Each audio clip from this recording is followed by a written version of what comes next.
It is just a huge honor to bring back one of my favorite guests, Matt Porter. Thanks so much for coming back. Glad to be here. You were on episode number 480, and what is this going to be? 1280, Kyle? Wow. What do you think?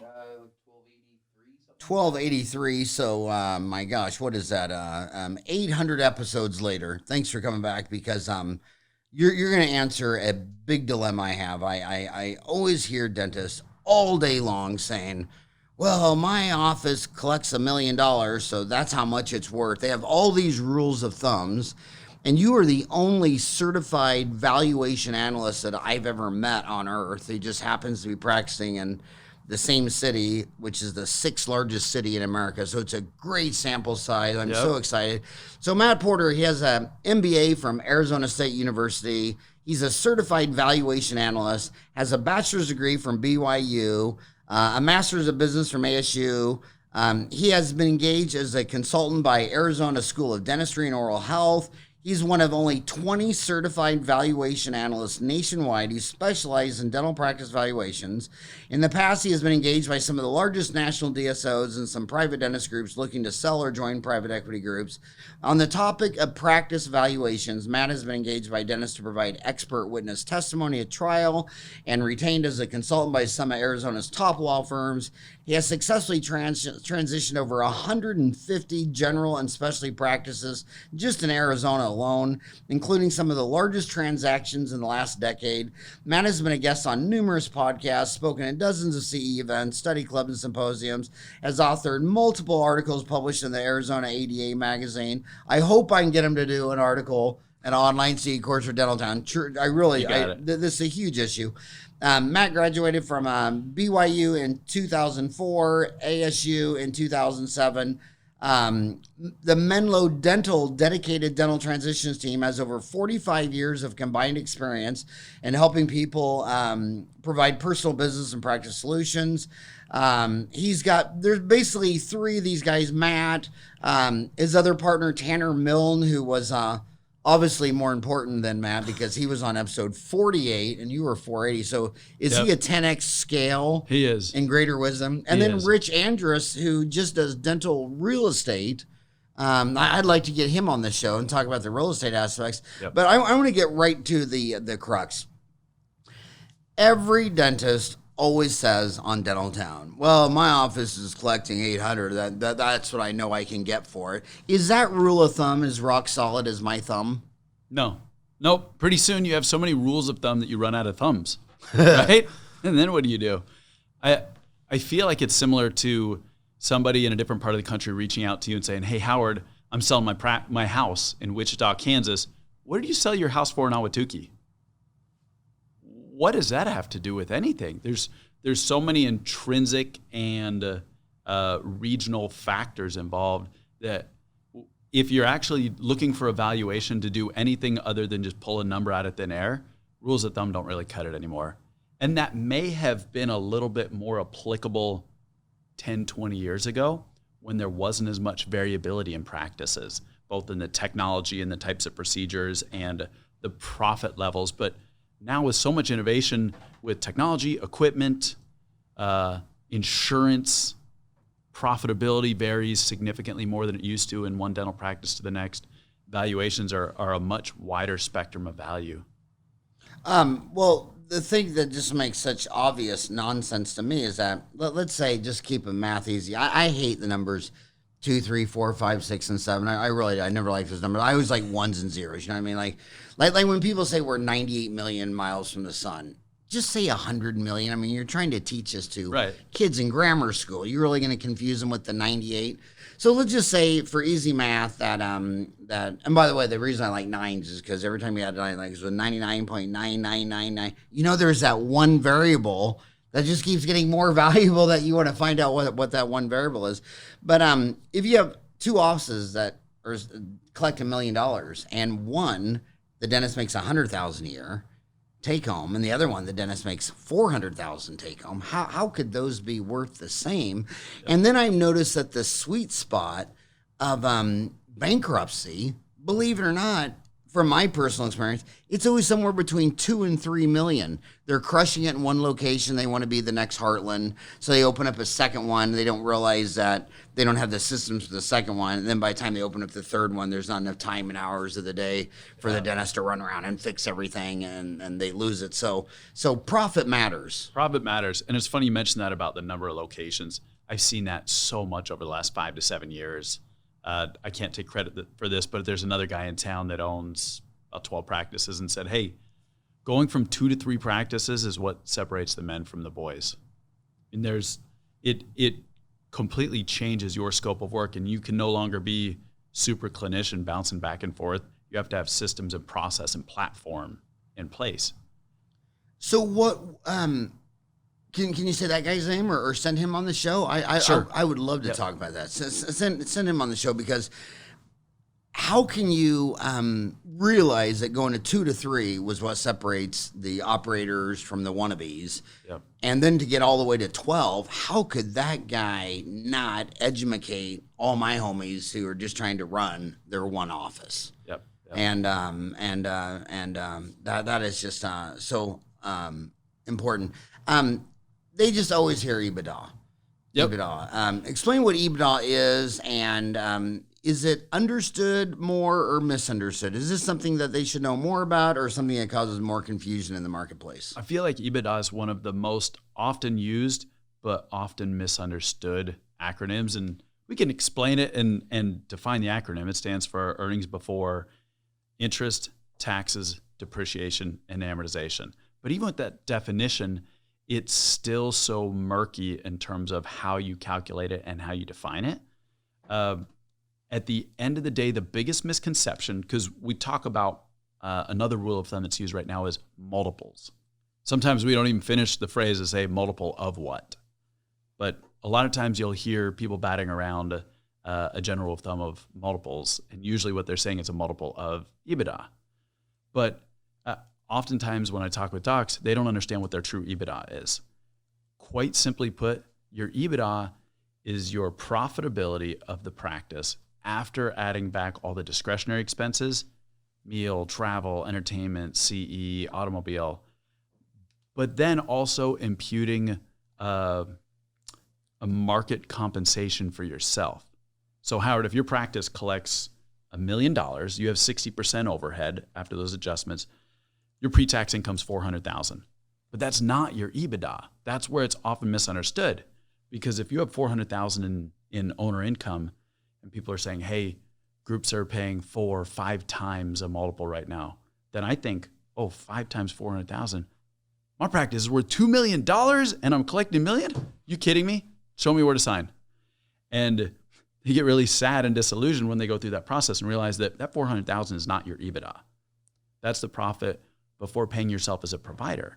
So you have to figure out what your standardized compensation should be for the provider hat that you're wearing, right? And in your $1 million practice, maybe hygiene is 20% of production. So your operative production collections is 80%, 800,000. Market rate is 30% of what you produce. So you have to impute a provider expense of 30% of your 80%, that's 240,000. So your 400,000 in profit, subtract 240, what an owner would have to pay you or someone else as a provider, leaves you with 160. So in that scenario, 160,000 is your true EBITDA. Now let's go through that exercise again. Say it's 5 times EBITDA. That's going to be $800,000. So that $1 million practice, once you do the valuation based on EBITDA, is about 800,000. Not 2 million. But people get so hot and bothered and excited thinking that 400,000 was their EBITDA. So it's so critical that people understand the biggest misconception is you have to add in a dentist salary before you know what your EBITDA expense is. And this is something we both learned at ASU. You went there 2005 to 7. 5 to 7. Yep. I went there from 97 to 98. I don't even know if it was accredited back then. It was a new deal. But yeah, it was accredited. But they don't know financial accounting. They don't know managerial accounting. And I call dentists when I listen to them talk, they do peanut butter and jelly accounting. They don't separate the income you're earning because you went to 8 years of dental school and you're performing dentistry, versus profit dollars from having capital employed in a dental office as opposed to a bond, an index fund, a $300,000 share of Berkshire Hathaway A, or a $200 share of Berkshire Hathaway B. You have capital employed, so you have to separate those. So in Arizona, you can hire an associate to come do the dentistry for 25% of adjusted production all day long. So when I'm in my dental office doing a root canal, I'm getting paid my 25% of doing that root canal, and that is totally separate than, say, a 15% net income from owning a dental office, Right. whether you were alive or dead, or if it or sold to a DSO. So those are very, very different numbers. So don't do peanut butter and jelly accounting. Try to learn. And by the way, for you dentists who are really serious, who really want to understand the business of dentistry, do you regret going back to ASU and getting your MBA? Not at all.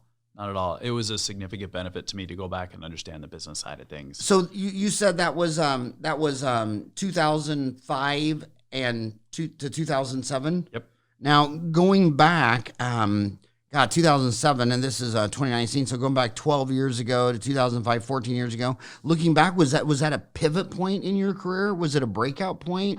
It was for a couple of reasons. Number one, it was good because I'd been out of undergrad for a while, had some real world experience as a manager and understanding how to run a business. So that when I went back to MBA school, I had real world application and case studies in my own life that I could apply the curriculum that was being taught. I felt like that was a lot different than being in school and not having any real world education. Maybe from a dentist perspective, after you've been in private practice for a couple of years, going back and having a really good CE course, you can see when and how to employ those clinical skills that you're learning.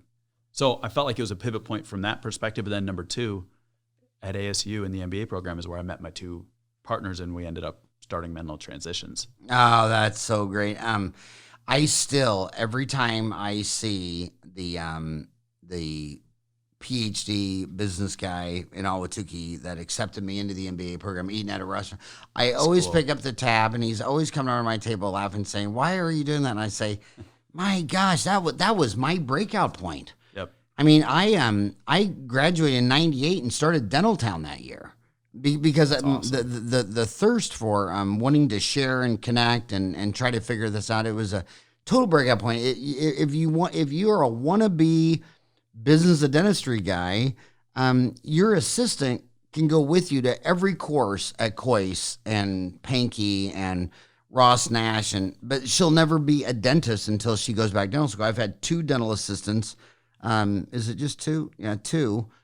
Go back and become a dentist, and both of them, I was just like, get out of here. You're, and I always call it the bald bumping head syndrome. When you're trying to pull a wisdom tooth and you're bald, and your assistant is beating your head away, and you have to stand up and put your hand on her head and push her back, and her response is, "I can't see," and it's like, I'm the guy pulling the tooth. I have to see more than you.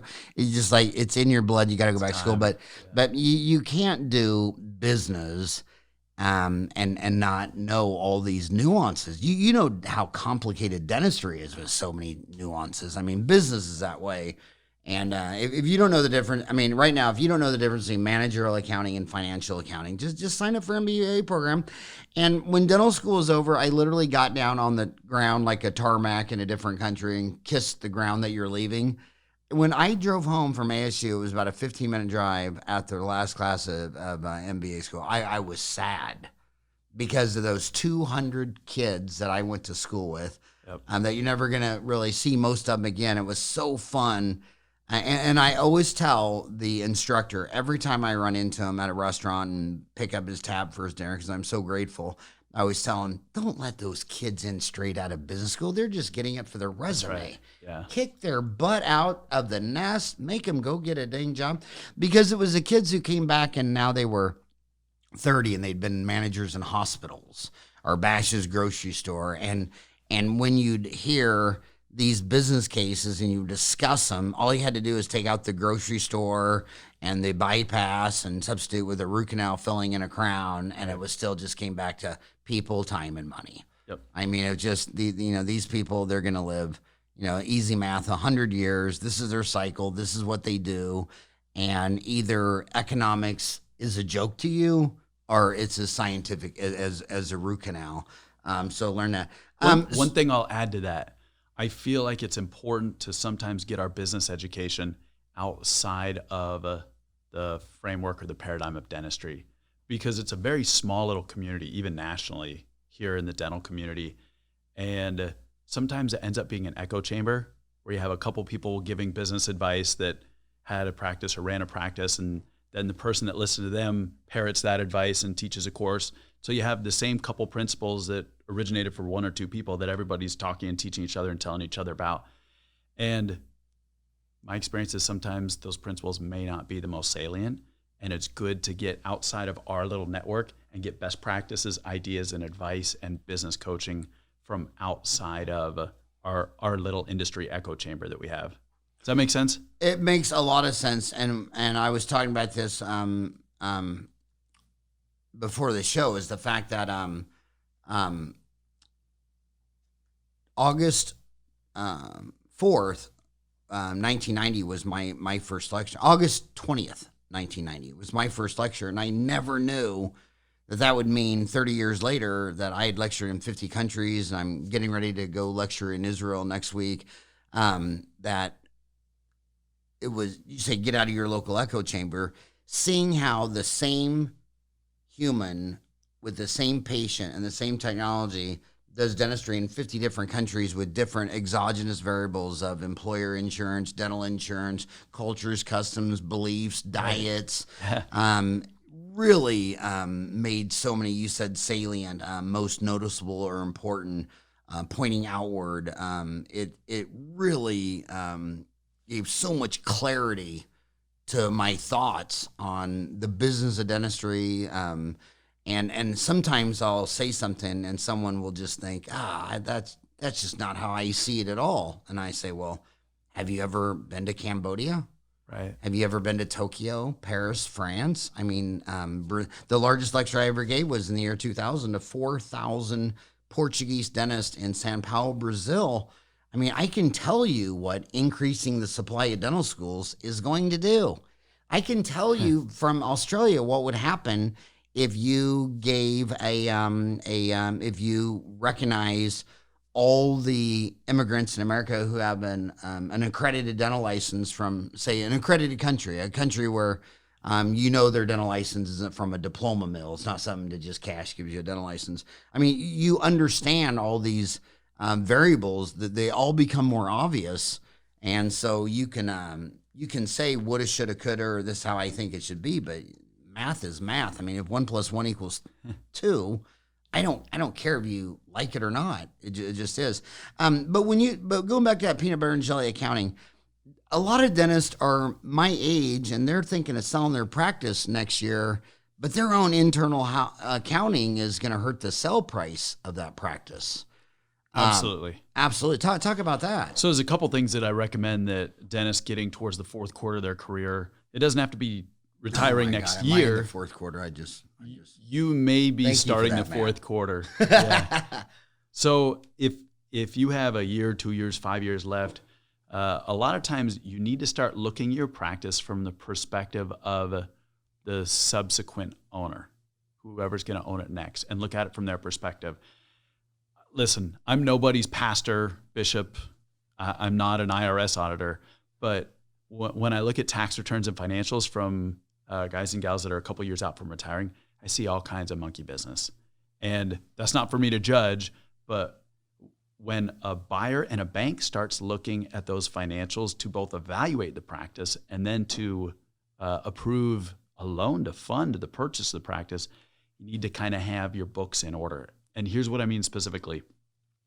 I don't even know why I still have to mention this, but I share this at every CE lecture. Report all of your collections. Howard, probably 1 out of every 7 docs I meet with, I look at the tax return and it says $850,000 in collections. And then I look at the Dentrix report and it says $1 million in collections. And I scratch my head. I'm like, what? That's not just a rounding error. Where's this $150,000? And they hem and haw. Oh, well, sometimes, the cash doesn't make it into the bank. And I had one doctor, I'm not kidding you, here in town a month ago that had a fanny pack, which that's a whole topic in and of itself. But he pulls out this fanny pack and he says, here's my cash. Here's the $150,000. He walks around with wads and wads of cash because any patient is paying cash. He takes it, he sets it aside, doesn't record it, doesn't deposit it, and then just spends it. And super great, whatever, not my problem. But when you're getting ready to sell, you need to report those collections if you expect to receive value requisite with the amount of collections that you're doing. You can't tell the IRS, hey, I'm collecting $850, and then tell buyers and banks, hey, it's really $1 million. Wink, wink, nudge, nudge. It has to be consistent. So report your collections and your cash. The other thing that I say is trim your discretionary expenses. One of the greatest benefits of being a business owner is the ability to find tax deductions that can be substantiated. That can come in the form of... Can I just interrupt you? I want to go back to that cash thing. So I call that the morals Pandora box. I understand that taxation without representation is what causes country to break off from England. And I agree that when the most obnoxious part of government is when some individual 1,000 miles away thinks they can make decisions about you and your life better than you can. I mean, that's just an arrogance that most Americans don't agree with. I don't think most people agree with that. But forget about how much money they tax. Let's just talk about, you obviously have to have taxation because you have to have roads, bridges, schools. You have to have all this basic stuff. And so when you start to break a law, you're the head of that organization. And you're showing your 50 employees, yeah, Howard breaks laws. That's our culture. And then they might start thinking, well, hell, he's not going to report the cash to IRS. I'm going to take the cash and not report it to Howard. And then later, when you look at embezzlement cases, I look at a lot of embezzlement cases where actually what broke down long before the embezzlement was morality. You started by not reporting your cash. Then she started saying, well, I'm going to steal the cash. You're stealing from the IRS. I'm going to steal from you.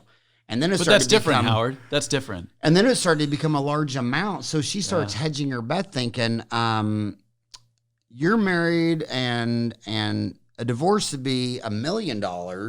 So I'm going to up the ante. I'm going to start sleeping with you. Because now, if you ever catch me, the fact that I'm embezzling $30,000 a year, you can fire me. But if you want to call the police, I'm going to call your wife, and then it can, from there it can go to doing drugs together too. I mean, it just you look at the snowball. It started as a snowball. Yeah, I was just trying to pay less taxes, and all of a sudden now I'm snorting lines with my office manager. And now this snowball the size of a house just creamed my life. And you start off with the slippery slope. Yep. So the slippery slope is in your office. As much as you don't like it, Lori's the president of our company for 20 years. Don's the office manager of my today's Zone for 20 years. My comptroller. I mean, I got a bunch of people that have been here 20 years. Rule number one, let's not be illegal and break laws. And then some dentists, I'll say, well, why the hell? I mean, look at this dysfunctional employee. Why on God's green earth don't you fire her today? Well, I'm sleeping with her. I'm doing drugs with her. We're embezzling from the IRS. I mean, well, how much do you want to know? And it's like, well, at that case, the only thing you can do, no matter what, is just go transparent, come out of the closet, and start trying to fix a nightmare. Yep. And this country is kind of interesting. You can go back to Clinton. It's never the crime. It's the lying about it. I mean, a Christian nation doesn't have a problem with the sinner. They think everyone's a sinner. But it's what do you do when you get caught with your hand in the cookie jar? You don't sit there and say, I'm not eating cookies as there's chocolate all over your face. You just own up and say, okay, I seriously messed up. Where do we go from here? And that's the case when the feds come in because you're eating Vicodin. You just raise your hand and say, yeah, I can't stop eating Vicodin. And every dentist I know, no problem, no worry, it's a disease. They take you to treatment. They put you in a pee in the cup program. But the guys who said, I am not abusing Vicodin, stealing from the IRS. Just, in this country, just flip it, admit it. raise your hand. I messed up. Find an attorney. You're going to get a spanking, and you're going to get set on the right course. And anything opposite of that, lying, cheating, deceiving, covering up, the cover-up is always 10 times worse than the crime. So just, I shouldn't have to tell you this, and I'm not saying as your pastor. It's 2 MBAs telling you this. Quit lying, cheating, and stealing, and do the honest thing, because what percent of the time is it going to come back to bite you? Can I say 100? No, Yeah. it's 99.999. 99.999 because it's not a known number. Yeah. So number 1 is report all the income and report all the cash. Number 2 is be cognizant about what owner expenses you're taking on your taxes. There's plenty of them that are legitimate, true business expenses that won't affect the valuation of your practice. That's automobile, travel, meals and entertainment, CE, having a spouse or children on payroll, 401k contributions. All of those are what we call owner discretionary expenses. And when I'm doing a valuation or when a buyer or a bank's looking at a practice, they'll all add those back to your cash flow. So they'll look at what the business profit was, and then they'll go and add back meals, travel, CE, because those are owner discretionary. And just because you as the current owner of the practice spend $40,000 a year on CE and travel doesn't mean that I as the next owner will. So those expenses are fine. Keep expensing those kind of things on your tax return. But when you start to get to gray areas, I'll give you an example. Season tickets to the Suns. Obviously, no one buys those now. But 10 years ago when the Suns were good, I'd see a doc that bought season tickets for the Suns, and he puts that under his advertising expense. Now there's 41 home games a year, and he's going to 36 of the 41 on his own. That's not advertising. But if he just embeds that in the advertising line and the practice shows an extra $25,000 a year in advertising, I can't add that back in my cash flow analysis. Buyers and banks can't justify that income. So if you're taking those funny expenses on your tax returns, you can't expect the buyers and the banks to see that as anything less than a legitimate business expense. Home remodels that you're expensing under repairs and maintenance, all the Costco trips for your home goods that you categorize under office expenses, those are the things you need to knock off a couple of years prior to selling so that your books are cleaner and they provide an accurate representation of the profitability and cash flow of the practice. Because at the end of the day, now more than ever before, your profit and your cash flow, after making those reasonable adjustments, drive the value of your practice. More than collections, more than production, more than active patient count, more than anything else, it's profit and cash flow now. Now, it might be different if you were, say, a specialist, a periodontist, orthodontist, and every one of those games you're taking a referring doctor. That's why I say he's going to the games by himself. Yeah. But so be obvious about it. Is this and then if you really were taking 40 different referring dentists in your area to a game, did that have a material impact on their referring? Did that relationship really work? My boys were always amazed. My best marketing from day one was always Press the Flesh. Like I've had 100 business leaders, pharmacists, physicians, over to my home for dinner. I mean, I always thought like one of the best marketing deals I ever did was having the pharmacist across the street over your house for dinner and cooking or going to a restaurant. For 32 years, I have several that if you go up there and say, would you, for a toothache, would you recommend Oragel or Ambisol or is Motrin better than Excedrin? And they're like, dude. And they'll do this. They'll pick up their iPhone. Right. They'll FaceTime me. I was one of the earliest people doing teledentistry when the pharmacist handing in 2007 iPhone across the counter, and some guy who was showing Brad his tooth is now, I'm looking at you saying, dude, come over here, right? Don't get any Ambisol. I'm right around the corner. Walk right over here. So you got to look at on marketing. Everything they taught us at ASU on marketing was, it doesn't matter if the marketing works or doesn't work, is what are you comparing it to? I mean, if you spend $100 and you only get one patient from doing this, and your alternative is $200 to get one patient, or $300 to get one patient, you're just moving the $300 and $200 to the higher return of getting more people into a head. And so many of those things you want to believe it's the best, but that's what I love about math. Math just says, well, indeed, in fact, it is not the best. Reviewing their tax returns, trimming out discretionary incomes, reporting all their cash. When you start saying things like, like when you say car, I mean, I'm sure she's driving to work right now thinking, how many dentists actually report their car as a business expense? I mean, most all of them take an automobile expense on their tax return. All of them do that. 97%. And so that's I'm great. in the 3% that doesn't? Yeah.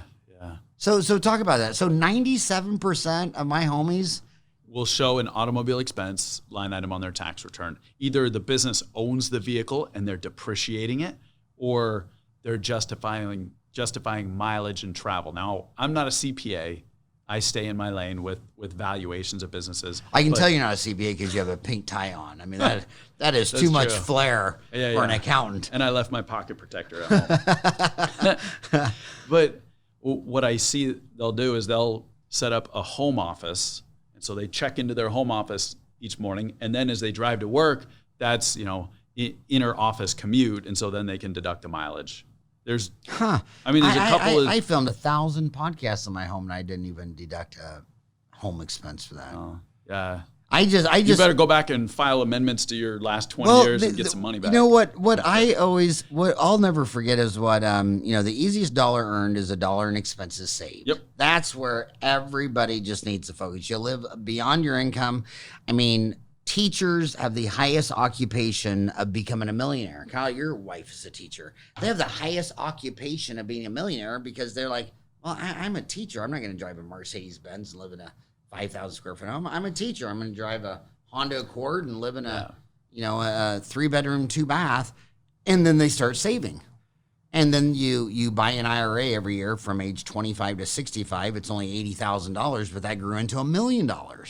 It's never what you make, it's what you save. So trimming out your so the easiest dollar earned is just $1 in expenses saved.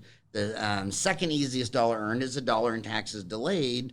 And then the hardest dollar you'll ever earn is going to work for another hour and making another dollar. But in that easiest dollar tax delayed, it just becomes really, really apparent that the government hoodwinks, a jury, a trial by your peers, unless you're dealing with the government, and then you go to the IRS court. There's no jury. It's you, that's right, the IRS judge, and you lose. And I just don't want to be aggressive enough to open up that Pandora's box. I've never stood in front of the IRS judge. I don't ever want to stand in front of the IRS judge. Just pay and then with a country, when you live in a country that's $19 trillion in debt, it's like you actually feel like you should be paying more taxes just to get us out of this hole. But I'm not advocating you do or don't expense your automobile on your tax returns. Yeah. All I'm saying is those certain categories that are justifiable discretionary expenses, automobile, travel, meals, CE, entertainment, things like that, are always added back to determine what's the technical term is owner discretionary income or owner discretionary earnings. That's after adding all those things back. The other thing probably the biggest mystery to me in dentistry is when you're talking to dentists who are just burned out and beat up and fried between the dental insurance companies, the irrational patients who think everyone else should be responsible for their poor diet and home care. I mean, just of all the madness. And then you say, what are you doing this weekend? Oh, we're going to Hawaii for a week. It's like, so you're going to pay for that out of just pain and misery. And so the fastest road to happiness is to quit spending money, especially if you're earning that money through pain and misery. I mean, there's a reason that 90% of prostitutes are drug addicts. They have a horrible job they don't like, and they only do that because they have a $300 a day problem.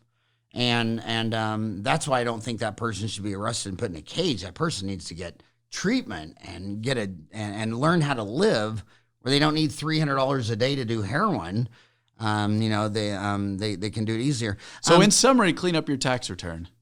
Well, okay. But here I'm saying something weird because I'm talking about discretionary. Yeah. For personal. The discretionary stuff. But a lot of them think, well, I need to add a lot of business debt. I need to upgrade my Pano to a CBC TV and my 20-year-old chairs to new ADAC. And I need to incur. It's like some of these people, they tell me how they're going to incur $300,000 of additional debt because they want to sell their practice in 3 years. Are they going to get that $300,000 back plus more? I'll give you two scenarios that I've had over the last couple of years. I had a great dentist in Scottsdale getting ready to retire. I met him at a study club I was speaking at. He called me up to come do an evaluation of his practice. He said, hey, I'm kind of selling it. I'm thinking about selling it. What's my practice worth? And he walks me through the practice. And it's a nice bread and butter practice, simple, but a clean practice. And he says, and this cone beam I bought 6 months ago, it's brand new. And I said, wow, that's nice. How soon are you selling the practice? Well, I'm thinking about doing it right now. I said, okay. You place a lot of implants? Nope, never done a one. What about endo? You obviously do a lot of endo. Nope, never done endo. I said, Doc, why did you just buy this brand new cone beam when you knew you were going to sell the practice and you don't do any of these procedures? And he said, well, Matt, my friends told me if I have nicer equipment, I should be able to sell the practice for more money. And I thought, dude, Doc, you just spent $120,000 on this cone beam that's now going to maybe increase the value of your practice by $50,000 or $60,000. You don't even do the procedures. You just threw $70,000 out the window because all that new technology and equipment don't really drive the fundamental value of the practice, and equipment loses its value very quickly. So if I were 3 to 5 years out from retiring or transitioning my practice, other than a digital conversion and reupholstering chairs. A digital conversion. Yeah, man. If you're still dipping X-rays, you need to convert the practice to digital X-rays and radiography. So, but you called it. What'd you call it? A digital conversion. A digital conversion, and what was the other one? That's it. That's what you need to do. Just you don't have to go paperless. You can still use your paper charts, but man, get a practice management software on computers. Get computers in the operatories, and get a digital sensor. And the reason why is that's minimum. It's not even minimum standard of care for dentists looking to buy practices and dentists coming out of school. It's just the only platform in which they're comfortable practicing on. So if I just graduated from AT Still or Midwestern here in town, what kind of technology and equipment do you think I was taught on, and how did I practice in the clinic there at school? Do you think they had digital sensors and paperless charts and software and all the bells and whistles of equipment and technology? So if I go out in the real world, I'm looking to buy a practice, and this practice doesn't have a pano, doesn't have X-rays, and still dips their old film X-rays, do you think I'm going to feel comfortable buying that practice, and can I see myself being successful in that practice? Absolutely not.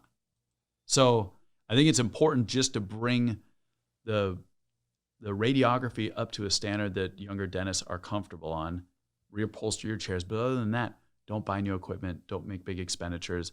They never contribute significantly to the value of the practice, and they lose their value quickly. What about their ARs? I mean, you know, the great offices, all their account receivables is under 30 days. But that's right. My God, you run in dentists all the time where their 60 days as big as their 30-day, and their 90-day is the biggest number. So if I'm a buyer, what does that tell me? It tells me that their patients don't have good habits when it comes to paying and collecting, that the team doesn't have a good system or process in place, and it tells me that their revenue cycle is terrible, which means, guess what? If your receivables aren't coming in for 90 or 120 days, do you think your supply companies are okay with you paying for your supplies 120 days after you used them? Think the lab's okay with you paying the bill 120 days later? You think your landlord's okay with rent coming 120 days later? I mean, the expenses are incurred and due, and you have to pay them in a timely fashion.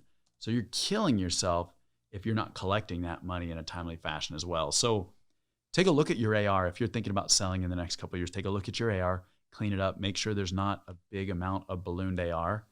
And Howard, here's one of the biggest takeaways that I always share. Check your patient credits. Patient credits, even the best dentists in practice management couldn't tell you what their patient credit balance is.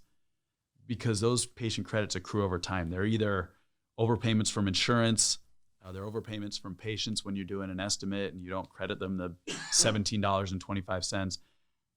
In some practices, there are patients that come in, apply for care credit for a treatment plan. The care credit gets paid to the practice, and then the patient never shows up for the treatment. Believe me, that happens a lot, especially in certain demographic areas. I had a practice in Phoenix. The doc had been practicing 42 years, former AZDA president, great guy. We ran his patient credit report, and in $1 million practice, he had 75,000 in outstanding patient credits. Some of them were 10, 15, 18 years old when they were due. But what has to happen for those patient credits? It's not your money as the owner of the practice, it's the patient's money. So as the seller of the practice, you either need to reimburse those credits to the patients, or you need to credit the new owner those patient credit amounts so that if or when a patient comes in after the sale, they can honor that credit on the books. That's why Traveler's Checks was such a great investment company for Yeah, years, right? because people would You get the money up front and then you forget about it. Yeah, people would buy Traveler's Checks and at the very minimum lose them. Yeah. People would get them to go on vacation, and then they found out their credit cards worked on vacation, came back with $1,000 of Traveler's Checks, put them in their sock drawer. Yep. And then they are 10, 20 years later, and it's just like unbelievable. In fact, Warren Buffett, if you look at all of his stocks, I mean, he's obviously the greatest investor of all time. All of his stocks are only in 3 sectors, and financial and insurance are 2 of those 3. Yep. Yeah. And that is amazing.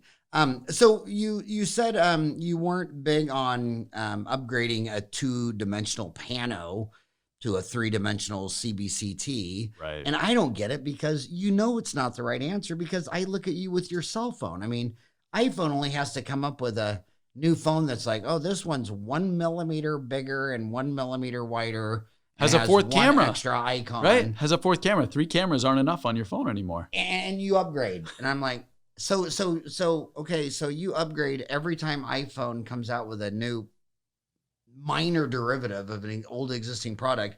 Yeah, you want to use a CBCT from 1912? I mean, you really think you're going to buy one in the year 2020 and still going to be using that thing in 2025? Not to mention, it doesn't matter what you and I think, because we're the providers of the suppliers, the demanders, the humans coming in. Dentistry's only 4.6% of the healthcare budget. In the 20 richest countries, it's all under 5%. And so the other 95%, when you go in there and want them to check something, they're not going to take an MRI at the dermatologist. They send you out somewhere. So every one of your patients, and it's consolidating, because all you have to do is, when you're having dinner with your physicians, and by the way, a lot of physicians won't come to dinner because they're big egos and they're big busy, and they're the hardest ones to crack. But my God, if you ask the chiropractor or the naturopath, they're just honored. I mean, they can't believe it.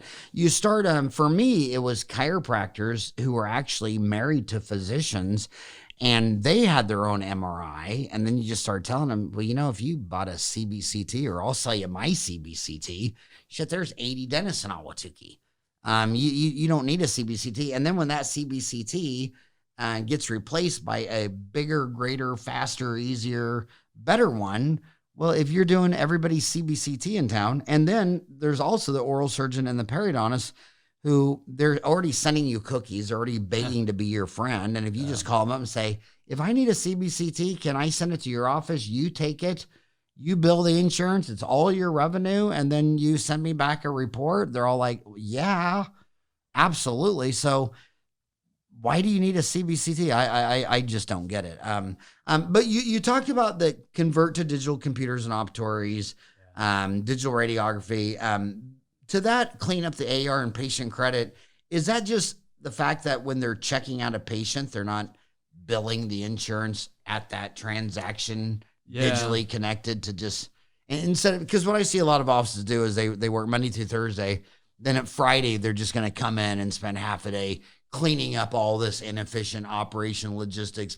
So a lot of them are just billing insurance one time on Friday. Do you think part of the digital is to increase the, what I love the most about like when you go to like Hertz Rent-A-Car or Marriott, what I love is the fact that when you check in for Marriott or Hertz, there's only like 6 exact things they ask you in a row. And then when they check you out, they're standing out there with a Palm Pilot checking out. Then you go to dentistry. Oh, check you in. Oh, let me open Dentrix with 4,000 features and buttons, 80% of which no one will ever use in this office one time. And it's so crazy, I'll miss the 3 things I actually need. I've been telling all the practice management people, like, I don't want any of your new features. I want a way to X out of existing stuff so that one day I can be a Marriott, and when you call and I open dental, the only 7 things I need to know pop up, and I can't go to 3 until I've done 2, and I can't check you out till I've done all 7, and maybe one of those checkouts should be electronic claims sent. Right. Yep. Absolutely. You know? That's one of the important things is electronic claims if you can. But even billing once a week is a lot better than what most practices are doing. They think they're billing once a week, but their team's not truly processing and sending out everything on a weekly basis. Otherwise, you wouldn't be at 120 days, right? You'd be at 40 days instead of 30 days. It's important to focus on that and kind of see it from the perspective of a business owner instead of just hoping that the collection's being done efficiently. And so we got the computer digital conversion. You said convert to digital. Computers and operatories, digital radiography, and upon checkout, send out electronic claims. Back to we were talking about marketing. We talked about buying 40 tickets to the Suns. Who may we thank for finding us today? What are you responding from? And then because right now you think it's all from your Facebook ads. You don't know that the far majority is word of mouth referral and all that stuff. But what about new paint, flooring, reupholstering the chairs? Yep. It's great to do a quick facelift and have somebody from an outside perspective come in, either a friend, a colleague. Ask a patient. They'd be flattered if you said, hey, tell me what you think about the design of the practice. What are a couple things we can do to give the practice a facelift? Sometimes we get snowblind when we walk into the same office through the same door every day and we just don't see it or think about it. But simple, inexpensive ways to kind of spruce up the office, paint, flooring, upholstering the chairs. That's about all you need to do. You're not trying to do a complete office makeover renovation. You just want to make it look marketable. And then that new owner is going to customize it and do a renovation over time that fits their style and their desires. Just looking in the mirror, you would think I'd be a fashion statement, but I was really surprised at how much more the remodeling lady knew about it in my office. Right. And actually that exactly happened to me the last time. So when you look at McDonald's, and McDonald's, and by the way, I know that Chick-fil-A came out of nowhere and now they double the average McDonald's. But I know that's kind of lying with statistics because McDonald's has 40,000 locations and Chick-fil-A has 2,000. So a lot of people could take any existing restaurant, cherry pick 2,000 locations and say we're better than McDonald's. But the real question is, will Chick-fil-A have better performance than McDonald's if they got to 40,000 locations? That's an unknown that we don't know. Where was I? I lost my train of thought thinking of talking about the office renovations and remodel. The Ray Kroc, who I had the honor to meet when I was 10, because my dad was in Sonic Drive-In hamburger deals, and we went to a restaurant convention in Dallas, and still remember what he said. It was just amazing. But the thing I'll never forget was well, I'll just tell you the story. I was 10 years old. My dad had just gone into Sonic. There was an ADA convention in Dallas, which was 6 hours down I-35. We went there. My dad, just couldn't believe he was going to hear these lectures. I got to go with him, got all these binders on the business. But anyway, Ray Kroc was sitting there saying that, he reduced almost everything he did. Well, you would think he was an anthropologist. You would never thought he was a businessman. He says, the whole thing with franchise started that when after World War II, and this is debatable, but Ike saw that Nazi Germany could make a tank put it on an Autobahn and have it all the way to the Navy Yard and, at 80 miles an hour. In America, they were making tanks in Ohio, and they were literally going down dirt roads across Ohio trying to get to some Navy base in San Diego. Right.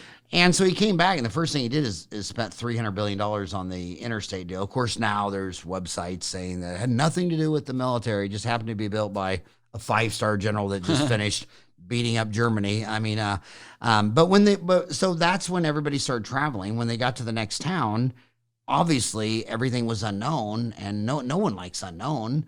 I mean, hell, going back over the last million years, hey, that little red berry on the tree, I wonder if that tastes good. And you eat it and drop dead, and we're all like, we're all going to pass on the red berries from it's all, you're programmed to not like unknown.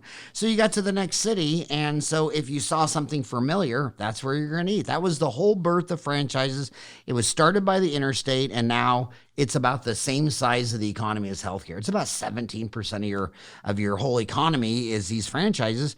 And Ray said, it's not the familiar food. Mom's got to go to the bathroom, and she has to sit down. Dad has to stand up. He'll go on his own truck if he pulls over on the side of the road, and we're going to clean that woman's bathroom every hour on the hour because he knows the family. I mean, you got a wife and kids, and she's going to say, you're going to say, well, why don't you use the bathroom at that filling station? Well, yeah, you can stand. You can pee on the dumpster behind the filling station. But Mom's like, no, I'm not going to sit on that. She already knows what it's going to look like.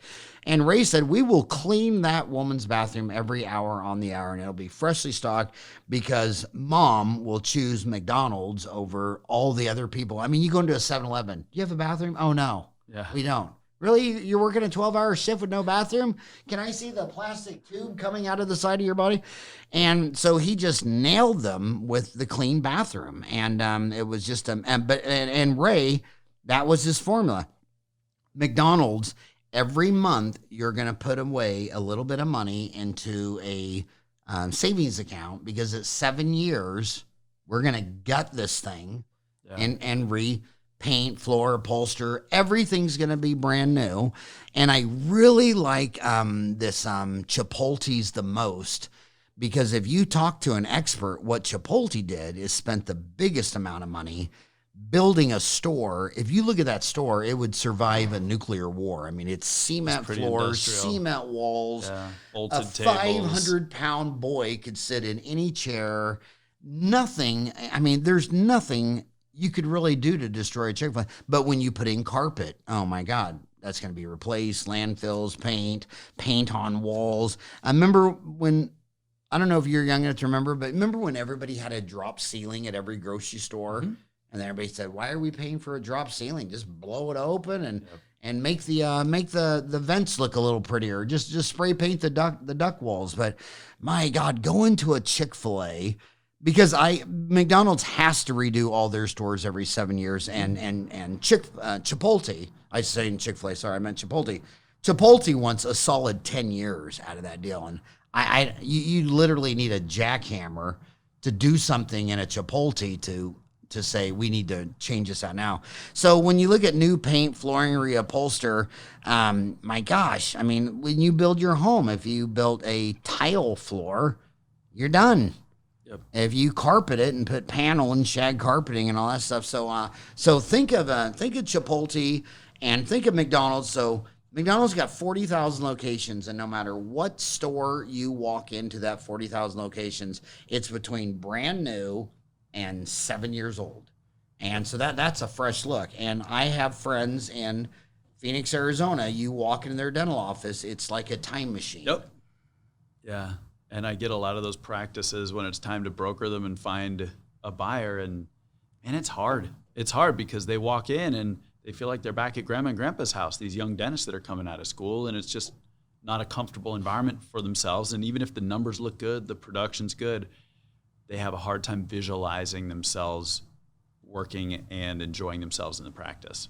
Well, first of all, I am a grandpa, so I have 5 grandkids, so I resent that remark.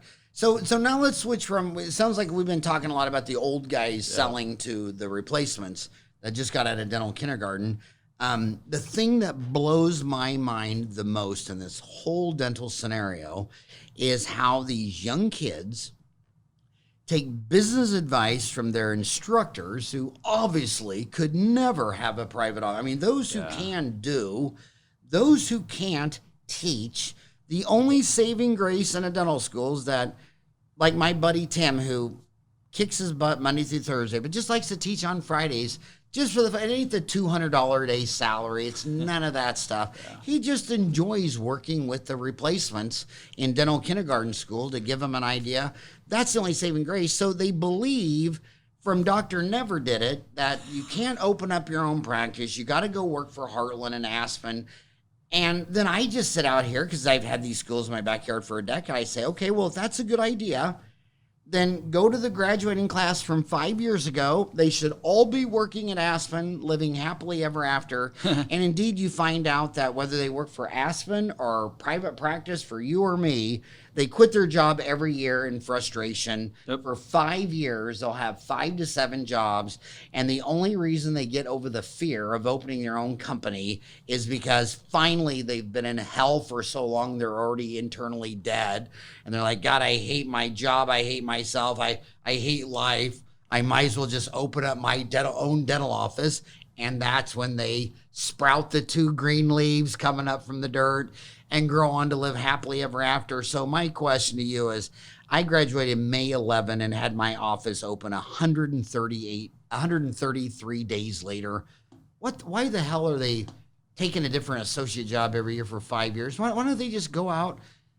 Tell me what you're seeing. I mean, am I wrong? Are they blissfully happy at Aspen 5 years later? No, it's terrible. You hit the nail on the head. They rotate every 4 or 5 years, sometimes more frequently than that, and until they finally realize that all these DSOs that we think are just all powerful and all knowing and are going to crush the industry, you realize that my friends that have gone in private practice and own their own practice are a lot happier, more successful than me, and maybe I should give this a shot. The thing that I see the most is if I were a dentist coming out of school, I wouldn't. The prevailing wisdom is, even if you want to own your own practice, go to a DSO for 3 to 5 years, get your hand speed up, get your clinical skills up. And this is pretty unpopular advice, and this is just my opinion. This is not fact or data. You know what I'd do? I'd go find a mentor. I'd go find a private practice mentor. And the thought is, hey man, I got to get out there. I got to make money as quick as I can. DSOs are the quickest way to make some money. I got to pay down the student loan that scares me, and I got to get as much production under my belt as I can. Man, it's working harder but not smarter. I would go find somebody that's a real top-notch business owner and clinician, and I'd go be your associate. I'd be your boy for 3 years, Howard. I don't care what you pay me. I can be your composite specialist. But the amount that I'm going to learn during those 2 or 3 years is like a fellowship or a mentorship that's going to change the trajectory of the next 30 years of my career. And I feel like sometimes dentists are so short-sighted coming out of school where they want to own that practice immediately, or they feel they need to grind it out at a corporate practice for a couple years. Sometimes a couple years invested, maybe deferring the income for a few years, is going to pay exponential dividends over the next 30 years of your career. That's very unpopular advice to give right now, but there's nothing that supplants wisdom from a mentor. Oh yeah, and they in Dental Town, they're like, just the craziest question. They'll say, well, I want to go back to Salina, Kansas, and there's 2 guys, and one will pay me 30% in collections, but I pay half the lab bill. And the other will pay me 25%, but I have to pay the lab bill. Which one? So in the end, I'll make $30 a month more by going with option A instead of option B. And that's how they make their decision, Howard, like, is what gives me the most money right now today. It's like, what if you want to be an implantologist? That's your love. And one guy places 100 implants a year and the other guy doesn't place any. What if one of them has a big hygiene department? I mean, what do you want to learn? You already want, but yeah. So if you're in school, obviously the specialists make $100,000 more than general dentists. So, and by the way, that specialist on there, I want to draw attention to an article in Inc. magazine that just said it all. When they brought back Steve Jobs, he implemented the 30% rule, and he basically looked at everything Apple had been doing, and he would just say, is this an incredible product, a good product, or I don't even know what this product is. And it was never, the weirdest thing about Jobs is it was never his idea what to do. It was his simplistic, succinct annihilation of all the things he wasn't going to do. People kept coming to him with all these software features for the iPhone or the iPod. And he said, dude, we're not Microsoft where you come out with PowerPoint and Word and Excel and spawn an entire industry of CD-ROMs and universities trying to teach how this shitty software works. I want a 65-year-old grandpa to sit down with a 6-year-old grandson, get an iPod out of the box and figure out how it works because it's so simple. So he vetoed 95% of all the software features saying, is this making it more simple and succinct and sapient, or is this just clutter and confusion? And so when you go back to healthcare, I just said the specialists make 100,000 more than John. In 1900, healthcare was only 1%. And there were no specialists. By 2000, it was 14% with 58 medical specialties, 9 for dental. Now we're at 2020, dental's up to 10. So going out to be a jack of all trades and, I'm going to master silver diamine, fluoride, and pediatric dentistry, and ortho, and Invisalign, and implants, and endo. I mean, come on. Yeah. You need to be Steve Jobs. And when you're looking for associates saying, okay, I didn't want to specialize in just endo because I didn't want to go that far. But as a general dentist, I mean, you're either going to have a flair for cosmetics, bleaching, bonding, and Invisalign, or a flair for blood and guts, implants, root canals, extraction. I mean, what is your 30%?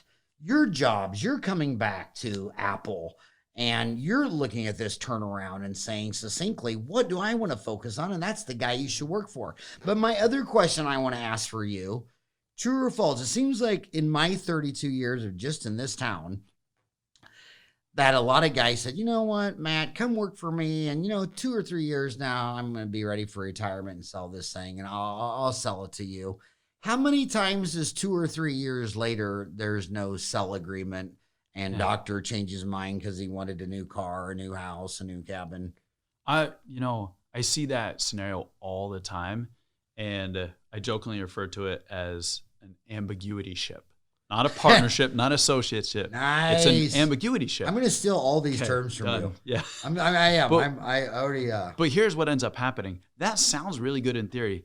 Hey, Howard, I'm going to come work for you. That You're should going to be be the the name mentor. of an article. Are you in a partnership or an ambiguity ship? Yep. That should be But anyway, I'm sorry to interrupt. So I could come work for you, and it sounds great. You're going to be the mentor I'm looking for. I'm going down the right road. And you even say, Matt, I'll let you buy in, or I'll sell the practice to you, after a few years.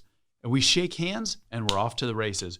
And we're so busy talking about clinical stuff and, comparing notes and looking at treatment plans and mentoring me on the clinical side of things. We never revisit that conversation. So there's no defined parameters. And then in 3 years, I sit down and say, hey, Howard, it's been 3 years.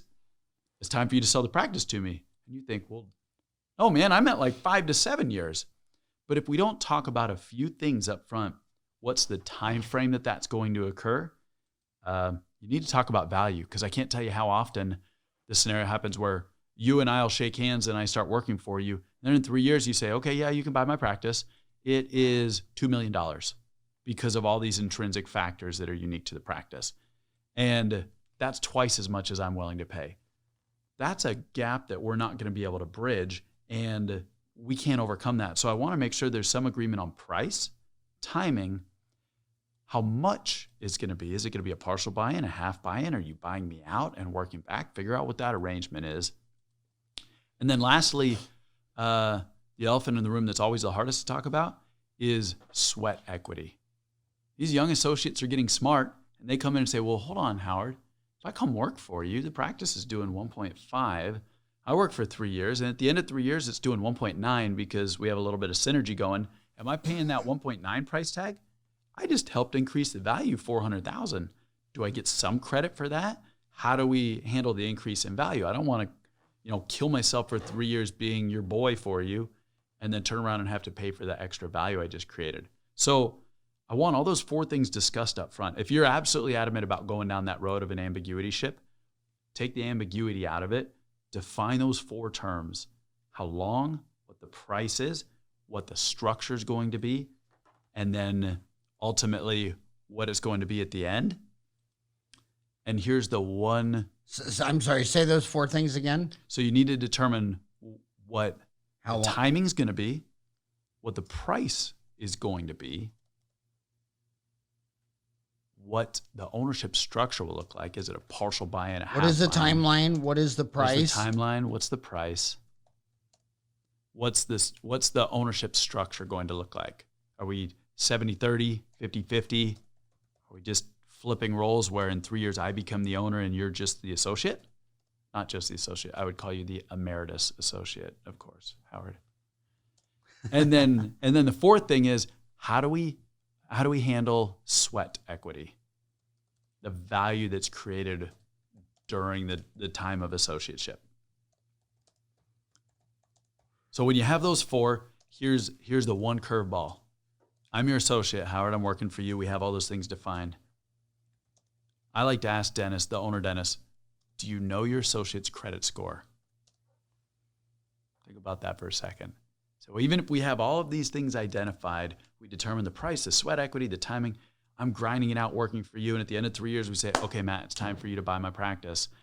And I go to a bank to get a loan for the agreed upon price. And they say, dude, you have a bankruptcy and 2 short sales. We're not giving you 5 nickels. Oh, that's a problem because you're expecting me to pay you cash. You may not want to have to finance my buy-in because that's kind of messy. And I'm not a big advocate of that. So even if you define those things, ask your associate if they're thinking about buying in over time or you have a general arrangement, know what their credit score is. I have a deal on the west side of Phoenix that I'm working on right now where there was another transition consultant doing one of these phased buy-ins over time, and they're at year 3 right now. His portion of the buy-in is $850,000, and turned out that he had a bankruptcy and a short sale. No bank's going to lend to him. So the doc called me and said, Matt, he's invested 3 years in this kid. I sent him to all kinds of CE courses. I mentored him. I've given him almost all the new patients for the last couple of years to get up to speed. And frankly, I'm exhausted. I don't know that I want to start over and hit the eject button and recruit, hire, train, and mentor somebody else and have to restart that process. What do we do? That's a problem if you don't know your associate's credit score. A quarter of these kids are still in dental kindergarten school. They don't know what a short sell is. And how does a new dentist have a bankruptcy? Can you explain? Yeah. How can a young dentist have a bankruptcy, and what is the most of the dental school students right now probably don't have bankruptcy and short sales, but we saw that a lot with young dentists who bought a home, bought an apartment, bought a condo in 2007, 2008, 2009 while they were students, and the real estate market declined such that they were underwater on their condo and they walked away from it. You walk away from your home mortgage. That's the most common way for somebody out of dental school to have a short sale or foreclosure. What that they don't means, know what a short sale is. Basically, you owe the bank $300,000 on your home, and it's only worth $200,000, and so you hand them the keys, and the bank has to short sell the home. So your mortgage is more than what the house sells. And you you're going to pay unintended consequences for that years down the road. It's such a segue. I have to ask. Yeah. The last time that all happened was Lehman's Day 2000. Was that 2008 or 2008? Yeah, that was 08. I remember that. If you tell me you can predict the future, okay, you're a palm reader and the discussion's over. I mean, Warren Buffett won't even tell you what the market's going to do tomorrow. But doesn't it kind of smell like teen spirit again? Yeah, I'm worried. It's not if, it's when. Do you smell something funny? It's not if, it's when. Yeah. Yep, absolutely. There's just too many weird economic things going on, and they look like what it looks like, both from an academic standpoint, if you want to look at GDP and interest rates and all that stuff, but also, you know what I like to do is just drive. And as I'm driving around town, same streets you are, we both live in the East Valley here, I see homes going up like crazy. I see apartment complexes going up. I go out on the weekend, I take my wife on a date, we go to a movie and dinner. I can't park. There's no parking at the restaurant movie theater because everybody's out there. I see fall break, all my neighbors and friends are taking their families on nice trips to Hawaii, to Mexico, to wherever. When I see such a high amount of discretionary spending and everybody's just spending money and money and money, that's what it felt like in 2005 and 2006, didn't it? And 94 to 2000. How old Yep. were you in 2000, March 2000, when the Y2K bubble? I was 20 years old.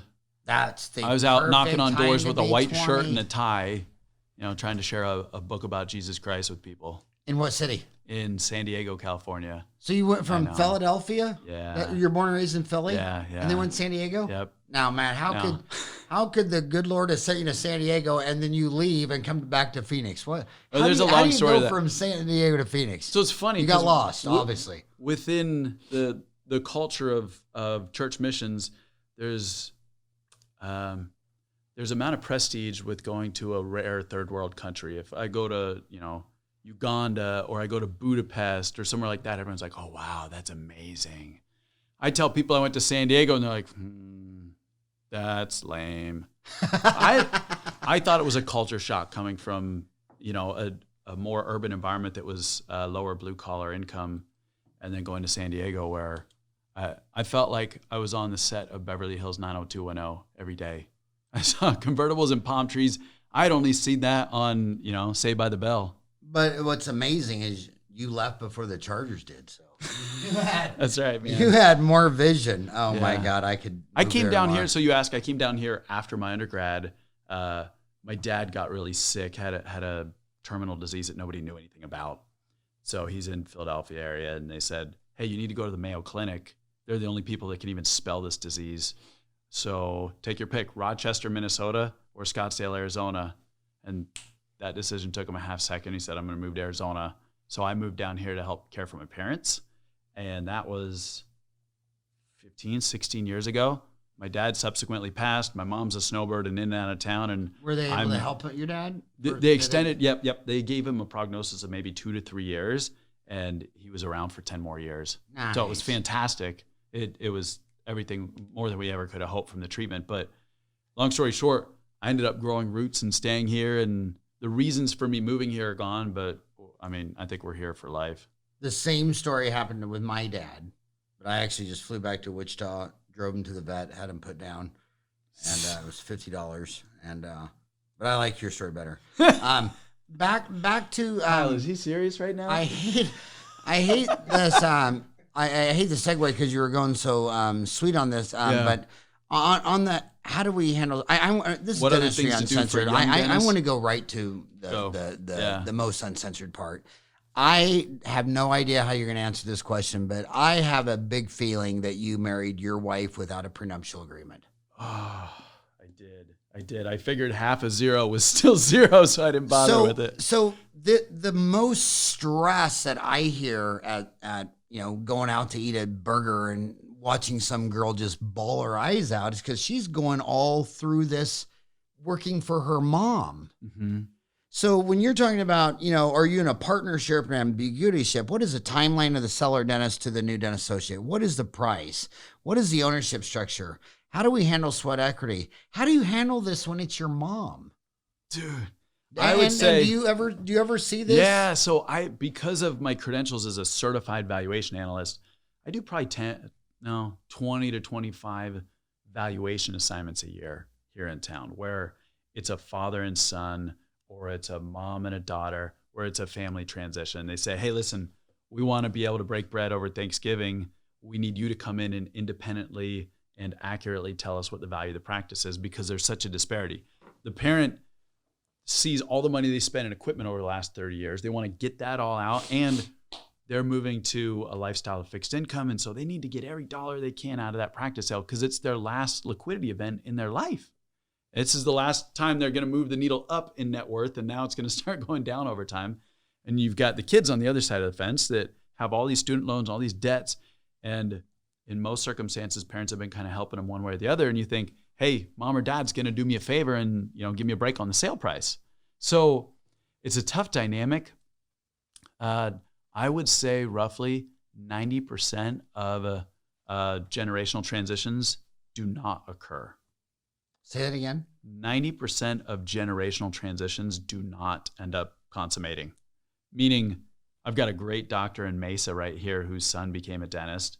And in the last 12 months, the son bought a different practice. And then I had to help dad transition out of his practice to another buyer because of a myriad of factors. But the long and the short of it is 90% of the time, the parent, the son or daughter doesn't end up being the future owner of that practice. Every single dentist who has a son or daughter in dental school thinks, man, I got my built-in transition plan. They're not even listening to this podcast because they're like, man, I don't need to know about transitions. I've got my built-in plan, my exit strategy. But 90% of the time, that doesn't end up coming to fruition for a myriad of reasons, but kids almost never end up owning parents' practice. 90% of the time. Wow. So the And last that sucks liquidity because- life lesson is you're not going to get that from mom and dad. Nope. You're not going to get a break from mom and But dad. isn't it And seem mom to be or a little dad, more- don't stick your head in the sand and think, well, I've got a built-in buyer. I don't even have to think about upgrading, taking care of my practice, improving the systems and process because this kid's practically obligated to buy my practice. And then all of a sudden at age 65, they say, hey, mom and dad, I ended up buying, the practice down the street because it's a lot nicer and it has newer equipment. It has good systems in place and they have more active patient flow and new patients because they've been reinvesting in the practice. And for less money.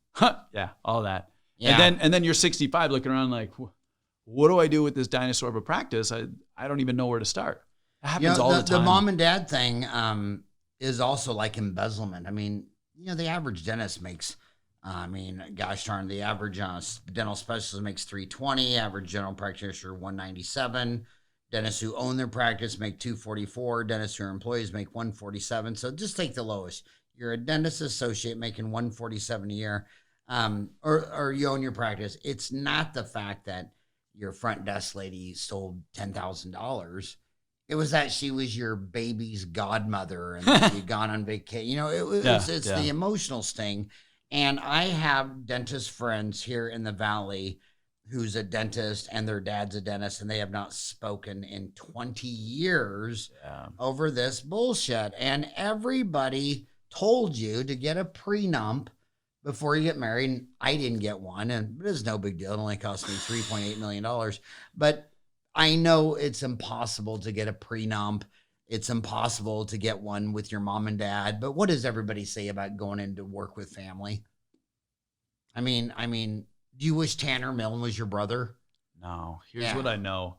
I can always make more money and I can always find more business associates, but you can make more family, but that's a different podcast. But yeah, once you burn a bridge with family, it's irreplaceable. And it's just not worth it. I mean, when your sister wants to borrow $2,000 because her heater went out, one condition, it's a $2,000 grant. I don't want it back because I don't want to have to spank your butt when I see you not pay it back, but go spend $2,000 on something ridiculous. But staying on that segue of this is 2000, Lehman's brother. This is, I lived through four of them. I graduated high school in 1980. You were so lucky to graduate during that big collapse because that had such a material impact on how you will view your future. Yep. And I always saw the most sympathy for kids who got out of high school or college in 1994 and rode that internet wave up to March. From 94 to 2000, a chimpanzee throwing a dart could pick a stock that was going to double. And then when that all came tumbling down, and to see how many dentists in this town that were leveraged in condominiums and apartments and complexes, they had no idea what they were doing and they lost everything. But in saying all that, you're the certified valuation expert, one of only 20 in the United States. When that young dentist is buying that practice, his biology, you let a dog out the front door, he goes and pees on four corners. He wants to buy the land and the building and the practice. And a lot of times that land and building is as much money as the practice or a big chunk. Is that a good idea? I mean, that Subway rents all their locations. Yeah. They don't own any real estate. Right. So do you, succinctly, yes or no, should a dentist own the land and building underneath their practice? I wouldn't. And here's why. If you're considering it an investment, it's a very illiquid, risky investment to own your own real estate because that's kind of tied up in the performance of your practice. If I wanted to be a real estate investor, that's great. Go buy a rental home here. Go turn 2 homes into a BRBO, or go buy a real estate investment that's unrelated somewhere else so that you've diversified your risk, meaning you don't have all your eggs in one basket. Roughly speaking, from a financial standpoint, it's it's almost the same to own versus lease your building. That makes sense? Because you're taking depreciation on one end, but on the other end, you have a lease payment that's fully tax deductible. Whereas when you own your building, only depreciation and the interest portion of your payments tax deductible. But here's the other problem. If I own that building, I'm pretty much tied to that space for the next, 10, 20, 30 years. You know as well as I do, in metropolitan and suburban areas, there's a lot of gentrification, there's a lot of redevelopment going on, and what's a good part of town... What was the last word you said? Basically, either gentrification or... Gentrification? Yeah. My homies don't know it. Is it re-gentrification or gentrification? Well, it depends if you're doing it the second time or the first time. Okay. Well, explain So that what to I the mean kids. is neighborhoods change over time. The demographics and the culture in the neighborhoods change over a decade to two. And somewhere where homes become 20 to 30 years old, that may not be the place you want to own your practice because there aren't a lot of people moving in and out of those communities. Therefore, you're going to have a harder time obtaining and retaining new patients.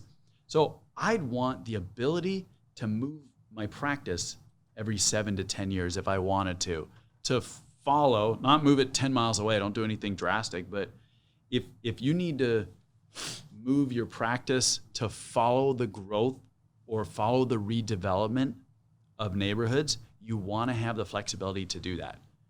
I look at a lot of practices, Howard, that I have to sell in West Mesa. Ugh. There hasn't been a new person move into West Mesa for 35 years. And so it's just an old kind of rundown part of town, and there aren't a lot of new people moving in, and there aren't a lot of new businesses going in. And those are the underlying bedrock of practice growth is new surrounding businesses and new rooftops going in. So if I own my real estate, I'm kind of tied to that location more so than being able to sign a lease and move every 10 years or every 15 years.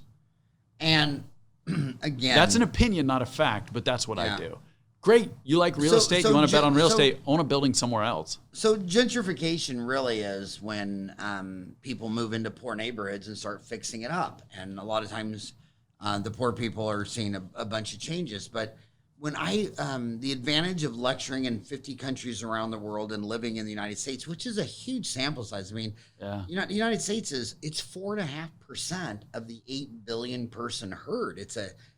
How many times in MBA school were we operating on a survey of less than 1% sample? Right. And here you live in a country that's a 4% sample. And Texas has no zoning laws. And they just do it better. What people don't realize is that a lot of times your problems are designed in. Einstein even said your thinking is the cause of your problems. You're never going to figure this out because what the problem is your thinking. And when you go back to Texas, where Texas just, like in Phoenix, you're trying to build an interstate, but you call it a historical society. We call it the hysterical society. Wants to save some house that was made in 1812.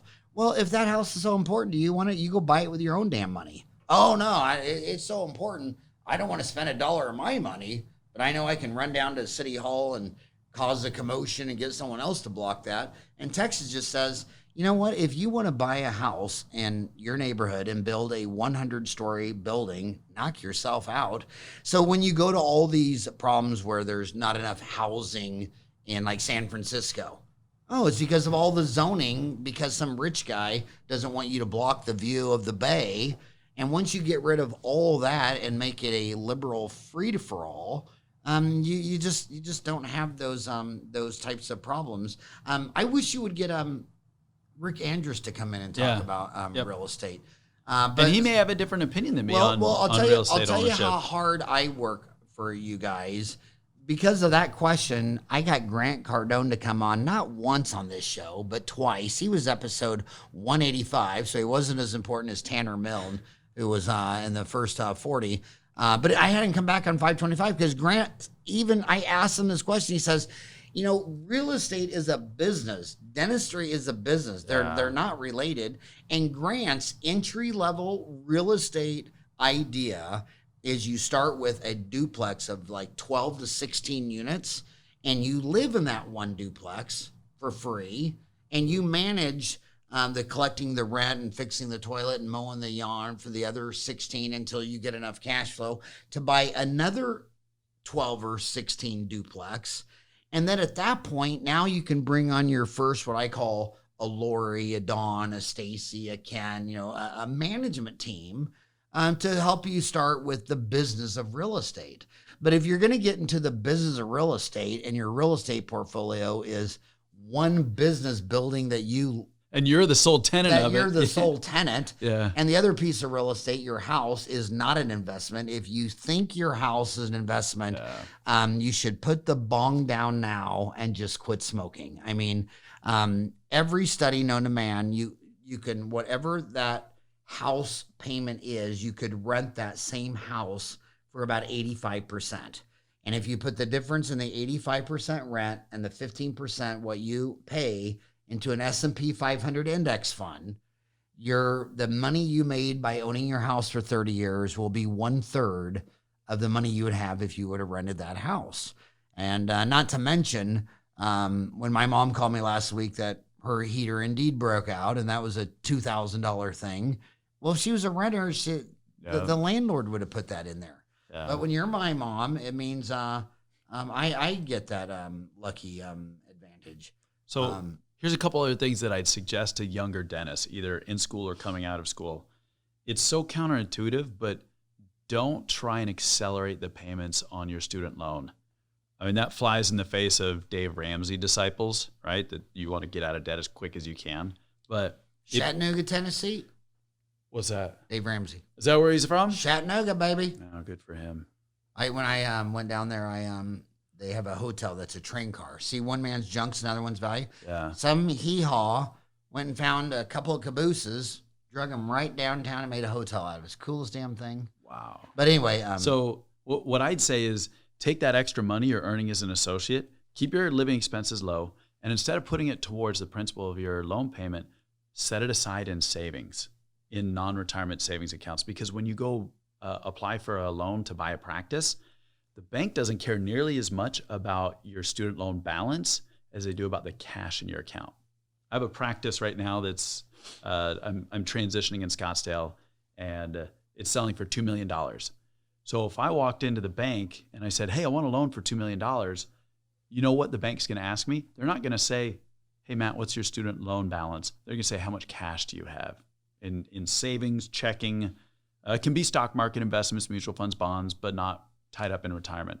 They want me to have at least $100,000 to $120,000, 5 to 7% of what you're going to purchase as a practice. In savings, 5 to what? 5 to 7% typically of the purchase price of that practice. They want it set aside. You don't have to put it as a down payment in the practice. They just want to know that you have some cash set aside at home to help you weather the first couple months of practice ownership when sometimes the expenses outweigh the income. That is so counterintuitive. It is because if you're the most diligent financial dentist, you think you should be paying down that student loan. But man, make the minimum payments on your student loan, put cash aside. But what you're telling them is that of course they want to make double payments on their student loans. And that's super commendable, but it doesn't put you in a good position to own a practice or to be successful early on in that practice, because you need that capital at some point to reinvest in the practice or to help grow the practice. So don't pay down your student loans faster than necessary. And you also, I've heard you say in the past that most banks want you to have a year out of school experience. Yeah, that's right. So most banks, as long as you have a year out of school, some will take a year of advanced residency in lieu of 1 year of post-dental school work. I've got several dentists that I work with from time to time that are coming out of the military, and that's fine as well. Even if you haven't had experience in private practice, if you've had years in the military, they'll want to see that. They'll want to see your production reports. So if you're an associate, request and keep copies of your production reports, because they want to see that you can produce around the same level as the owner doctor that you're looking to purchase. And then lastly, you want a credit score of around hopefully 700, mid sevens. You don't have to be an all-star. You just have to have made decent payments. And if you can check the boxes on those things, and if it's a decent practice that you're looking at with pretty good cash flow, the financing environment is so loose right now. You can get 100% financing for that practice plus some operating capital at interest rate under 4%. So Howard, I'll give you that same example. Practice in Scottsdale. There's a guy that's looking to buy it. He's had a couple years of private practice. He has around $150,000 in cash, and he's walking into that bank. The purchase price is $2 million, and they said, "Hey, we'll give you $2.1 million." So the full purchase price plus $100,000 to start you in your business checking account at 3.89% over 10 years. You don't have to put a single dollar into the practice or invest it, and its interest rate's under 4%. When you're saying that banks are awash in cash and throwing away, another sure sign of the top. That's right. Yeah. You can see all the money. Fundamentals that we saw back in 2006, 7, and 8. So if the banks want you to be a year out of school, but they'll accept 1 year in the Army or residency, it almost sounds like because that has more to do with your increased communication skills over your clinical skills. That's right. That's exactly right. Man, I talk to so many dentists that say, I want to make more money. I want to produce more. So I'm going to go to these advanced clinical CE courses. And I want to pull my hair out because what's prohibiting you from producing more isn't your clinical skills. It's your communication skills. Being able to establish rapport with your patients, communicate with them, present treatment plan effectively to help them understand the needs that they have. I talk to a lot of dentists that'll say, "Oh yeah, I can place. I do all on fours. I've got this implantology certification." Cool. How many implants do you place a month? Maybe one, maybe two if I'm lucky. What do you mean? You have an advanced certification in implantology. What does that tell me? It tells me they can't communicate effectively with their patients.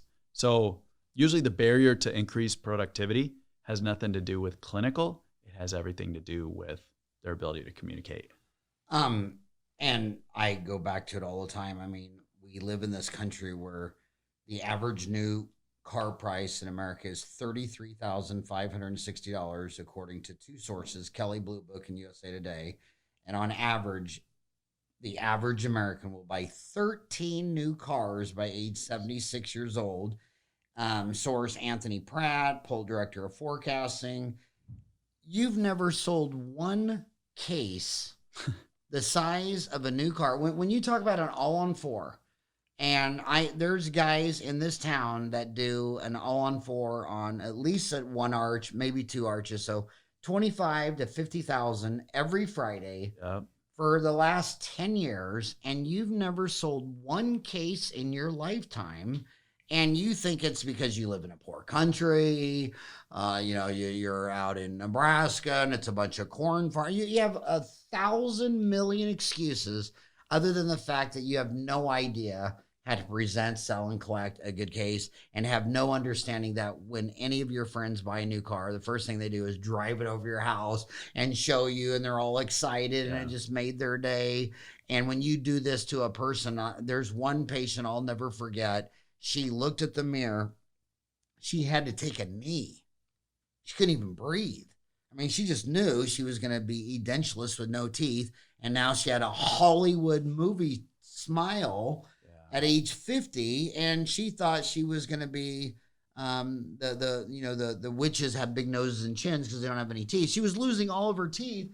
And it's like you deprive 10% of Americans by age 64 of zero teeth, 20% by 74, yet they've had 13 new cars, and you think all your problems are Delta Dental because they won't give you $1 million trillion to do one crown. I mean, really? It's Delta's fault? It's Obama's fault?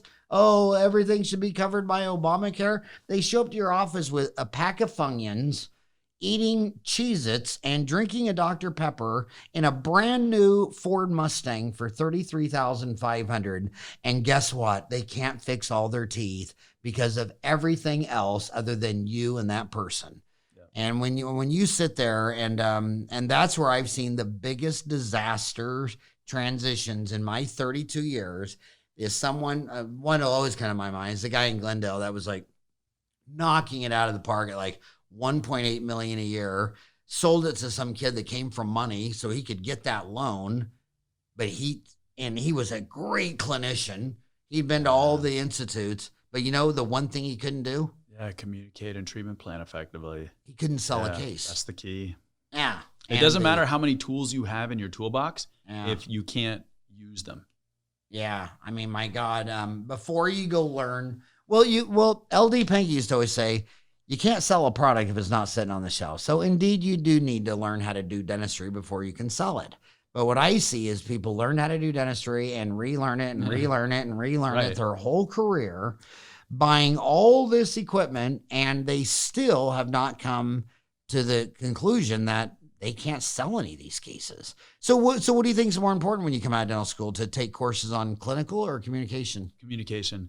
Because I feel like there's an imbalance of the curriculum that's being taught in the dental schools where you're getting much more clinical than the business side. And I think it's important right when you get out of school to catch up, if you will, on the business side of things. And you can do that through CE courses. Man, podcasts are a great resource to help improve your business. You said acumen. podcast is plural. Are you saying there's another one? Well, yeah. Didn't you just say you record like 1,200 of them? Yeah, podcasts are amazing that these guys, I mean, they're all for free.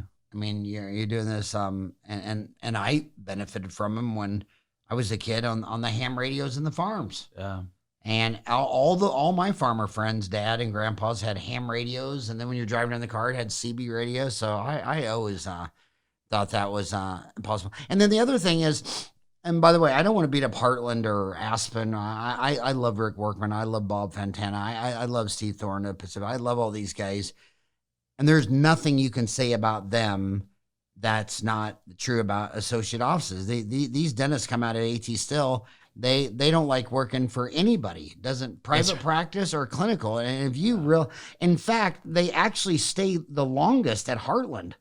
Heartland has almost a 2-year average. There's nobody. Who do you know in Phoenix who's been practicing 30 years where their average associate stayed over 2 years?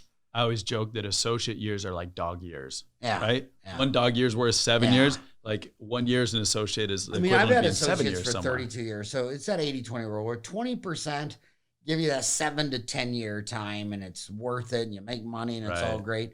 But for that 7 to 10 year associate, the other ones burn and churn it in a year because they're not happy. And they're not happy because when they were born, I did something wrong. They have their own life, their own. They're little birds. They want to fly out of the nest, and that's what biology is doing with them. But I want to call it also. I always called it going fishing. Like before, I bought 4 commercial property investments in my lifetime. I was going by and getting the brochures and talking to the agent and trying to figure the math. And like I was so anal that before I bought my first house, I called a real estate agent. He showed me this first house in Ahwatukee, and he said like 5 things I didn't even know what he meant. And I'm just like being quiet, like he won't know you're stupid till you open your mouth. I left that deal and I immediately called the Scottsdale School of Real Estate, and it was 3 4-hour nights, Monday, Wednesday, Friday, 6 to 10 for I think 6 weeks. And got my Scottsdale School of Real Estate license because I didn't know anything he was talking about. And so when you come out of school, if you're saying, well, Matt even said I need a year, but my dream is I'm a pediatric dentist and I want to buy out someone in Phoenix. Start going fishing. Start pretending you're all that in a bag of chips. When kick some tires. When do you entertain phone calls from kids in school? I'm very conservative in this. I usually like to wait about a year out of school before I'll field phone calls. And here's why. I want them to have real world experience so they know what they're looking for.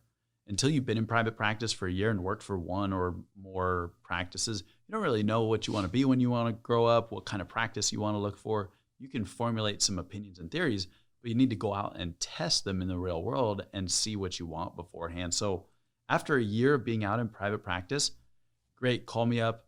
What I suggest is start looking at practices that are available for sale. Look at the financials, look at the practice production reports, look at the profiles that are filled out. Start getting an idea for what's out there in the area that you're looking for so you can more accurately get a finger on the pulse of what opportunities are available. Because what I tell dentists is stop looking for a unicorn, first of all. There are no more unicorns out there. And when you become realistic with your practice profile and your criteria that you're looking for, be patiently aggressive. Be patiently aggressive. Look at those practices, kind of wait until you find one that really fits that criteria, even if it takes a year or two. But as soon as you find that one, you need to move fast because it's still a seller's market where there's significant interest on good practices in metropolitan and suburban areas. So be patient, keep looking. Look at a lot of practice profiles and a lot of practice prospectus from brokers. And then when you see something that looks good, you need to move very quickly. And hopefully that experience of kicking tires, so to speak, it will help validate that this is a good opportunity and this is the right fit when it comes along so that you can make a quick decision. And when they're, so a year out, they do this, so they've been out of school a year, how would they contact you? Would they go to your website, Yep, Menlo go to the website. Transitions? Mm-hmm. And what is Menlo? You have to ask Tanner Milne because the genesis of that name came from him. But basically, Menlo Park was one of the innovation incubators that Thomas Edison created. So remember? Oh my God, he's too Right? smart. I know. Tanner, okay, you're Good job, officially Tanner. a nerd. Yeah. If you know what Menlo Park is, Tanner, you Yeah. So it's named you after. shouldn't have exposed his nerdiness. Yeah. On this. So Menlo Park was the. That was the headquarters that Thomas Edison kind of founded. I want to say it was in New Wow. Jersey. Don't confuse it with Menlo Park, where Stanford is over in California. But they had just a bunch of scientists and inventors there in this little think tank, and it was founded by Thomas Edison, and it was at Menlo Park there. So Tanner's always had the mindset of innovation and coming up with better ways to do things, and you'll see the logo is a light bulb. The Menlo Group logo is a light bulb to kind of pay homage to the Menlo Park name. Huh, and was that in New York or New Jersey? I want to say it's in New Jersey. You're the Rain Man here. You spit it off like 50 facts while Menlo we're just sitting here. Park is a city of the eastern edge of San Mateo County in the San Francisco Bay Area. Yeah, that's the different Menlo It is, Park. okay, Menlo Yeah. Park, Thomas Edison. Yeah, we're going to Thomas this right now. Huh? Edison.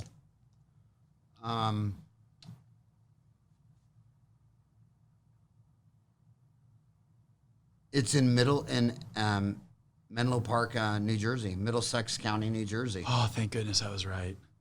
And All right. I was worried about that for a second. There you go. There's a Thomas Edison Center there. It's a museum. But that was like the original think tank. yeah, that is amazing. So we're out of time, and I'm getting in trouble, but I want to hold you just for a couple more. What should they be looking for? If you want to buy a practice. Yeah, just look at collections. That's the only rule of thumb you need to know. I'm totally kidding. I want you to look at a lot of subjective factors and some objective factors. You can look at the objective ones like collections and profitability, cash flow, things of that nature. But I also want you to look at subjective things. I want you to look at the equipment, the technology, number of active. Okay, what were the first? The objectives were cash flow, and collections. And focus more on cash flow than collections. Okay, explain That's the new to paradigm. someone who's only 20 the difference in cash flow and collections. Cash flow is the money that you keep at the end of the day. Collections is what comes in the door before you pay bills. Wow, So if your business costs $1 a month to operate and you collect $1, your collections are $1, but your cash flow is $0. that's right. Because at the end of the day, cash flow matters more than collections. So you look at both of those two things, and then subjectively, I want you to look at the types of procedures that are being done. See if you can replicate those procedures. If you're doing a lot of all-on-4 cases and I'm buying your practice, do I feel comfortable doing those kind of cases? You want to look at proportion of procedures. What if I'm doing 90 crowns to every 10 fillings? Is that good or is that bad? That's bad. That's bad. We need to see those kind of things when we look at the numbers, and we need to be able to extrapolate. Because there are a lot of bragadiers at your study club that brag about the $1 million question, and what you don't realize is that where you would have done an MOD on your mom or dad or sister, That's right. you filed the whole tooth down for a crown. Right. So you want to look at those kind of procedures to kind of tell you how aggressive or conservative or what kind of treatment plan they're doing.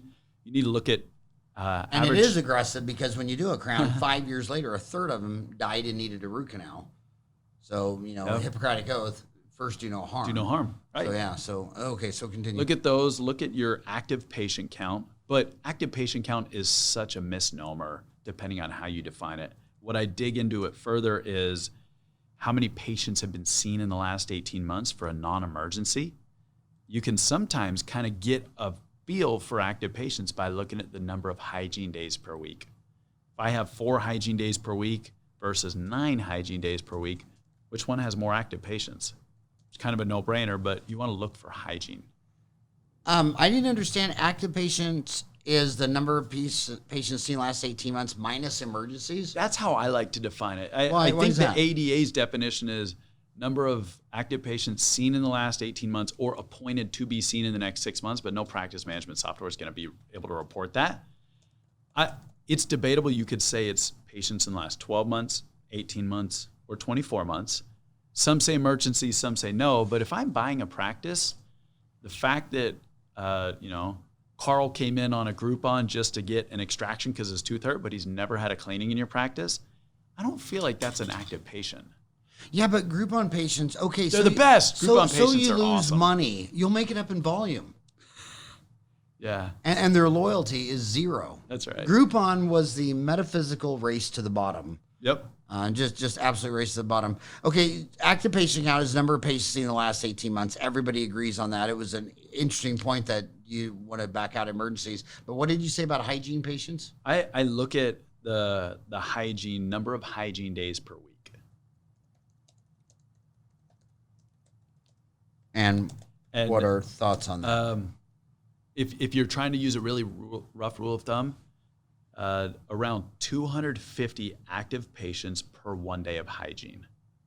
So Howard, if you have 8 hygiene days per week in your office, and they're usually booked pretty full, 7 or 8 patients per day with minimal gaps, I can tell you that you have around 2,000 active patients.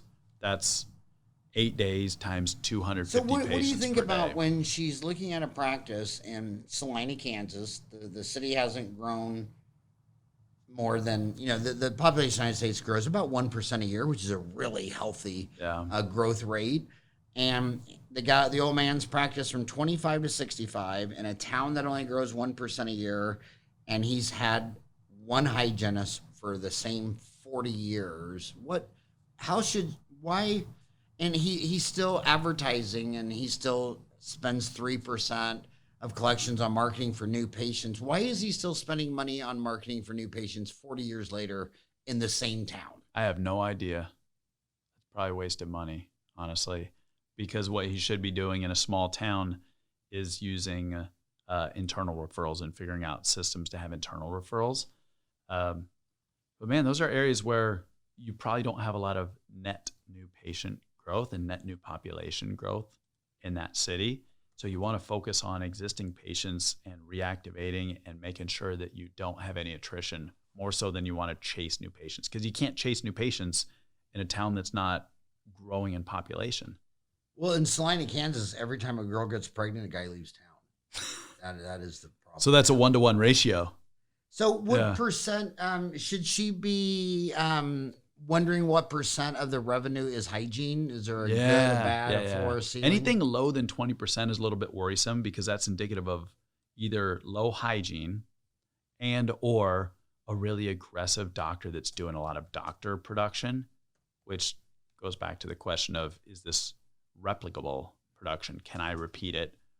So 20% of revenue coming from hygiene on the low end. If I see 30, I start getting really excited. 30% of hygiene is a really, really solid base of active patients that you can treatment plan and work on.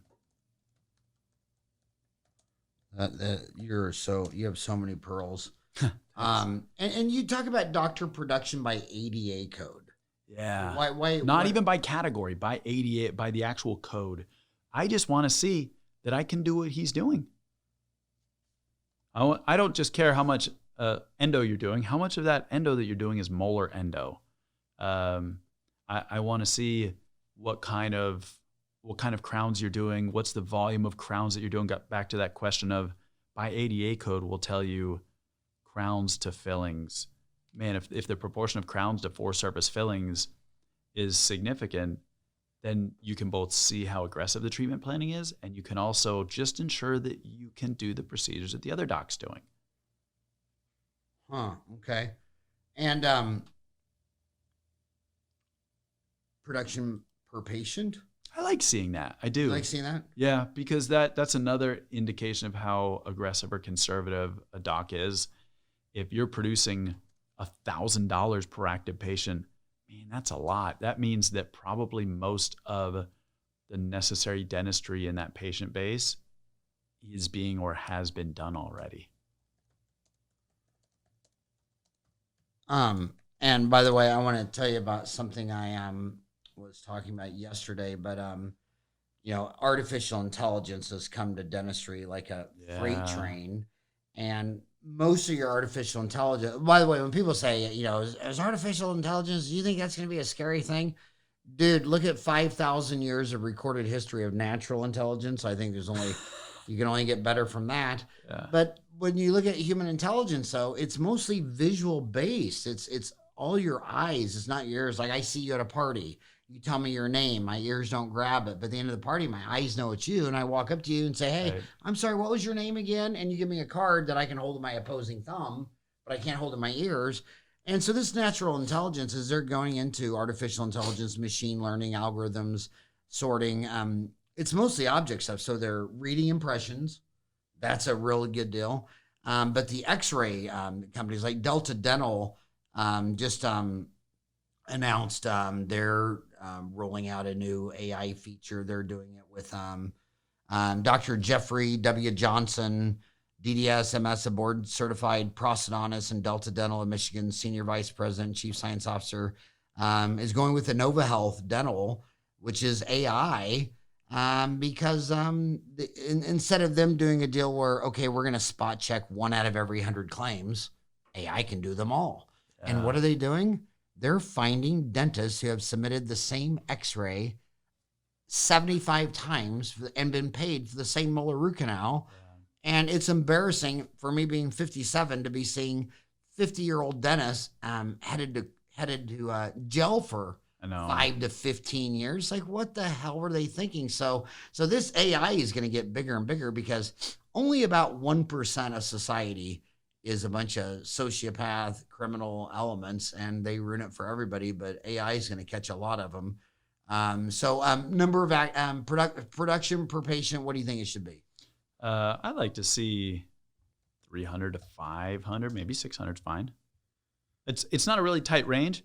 Man, I just want to see that you're not harvesting all of the possible current and future dentistry before I own the practice. And that is so amazing that you said that number, because when you look at the total U.S. dental expenditure for the whole country, which my last numbers are 2016 was 125 billion, you divide that by the number of people, and that number is only it's under $400. It's $384 per person. It's great. Yeah. So if you can say for the whole country, United States, 4.5% sample size of the 8 billion herd, they're spending slightly less than $400 per person, then that's kind of probably a healthy number. Yep. When you're looking at buying a practice that this guy's doing the meeting, he's not crowning every tooth that moves. Right. Yep. So would you just say that it should be like the whole country should just be slightly less than 400, or would you not like to pigeonhole maybe a little bit more than that, because some of that population in the country doesn't receive dental care. So that's the the denominator in Are you that. talking about Apache Junction right now? How Apache did Junction Apache is Junction a come great into this place to conversation? own a dental practice. Is it? Oh yeah. The dentist per capita number there is the best in the Maricopa County and Phoenix metro area. So Worst the place, patient, Chandler. so patient production should be greater than 400.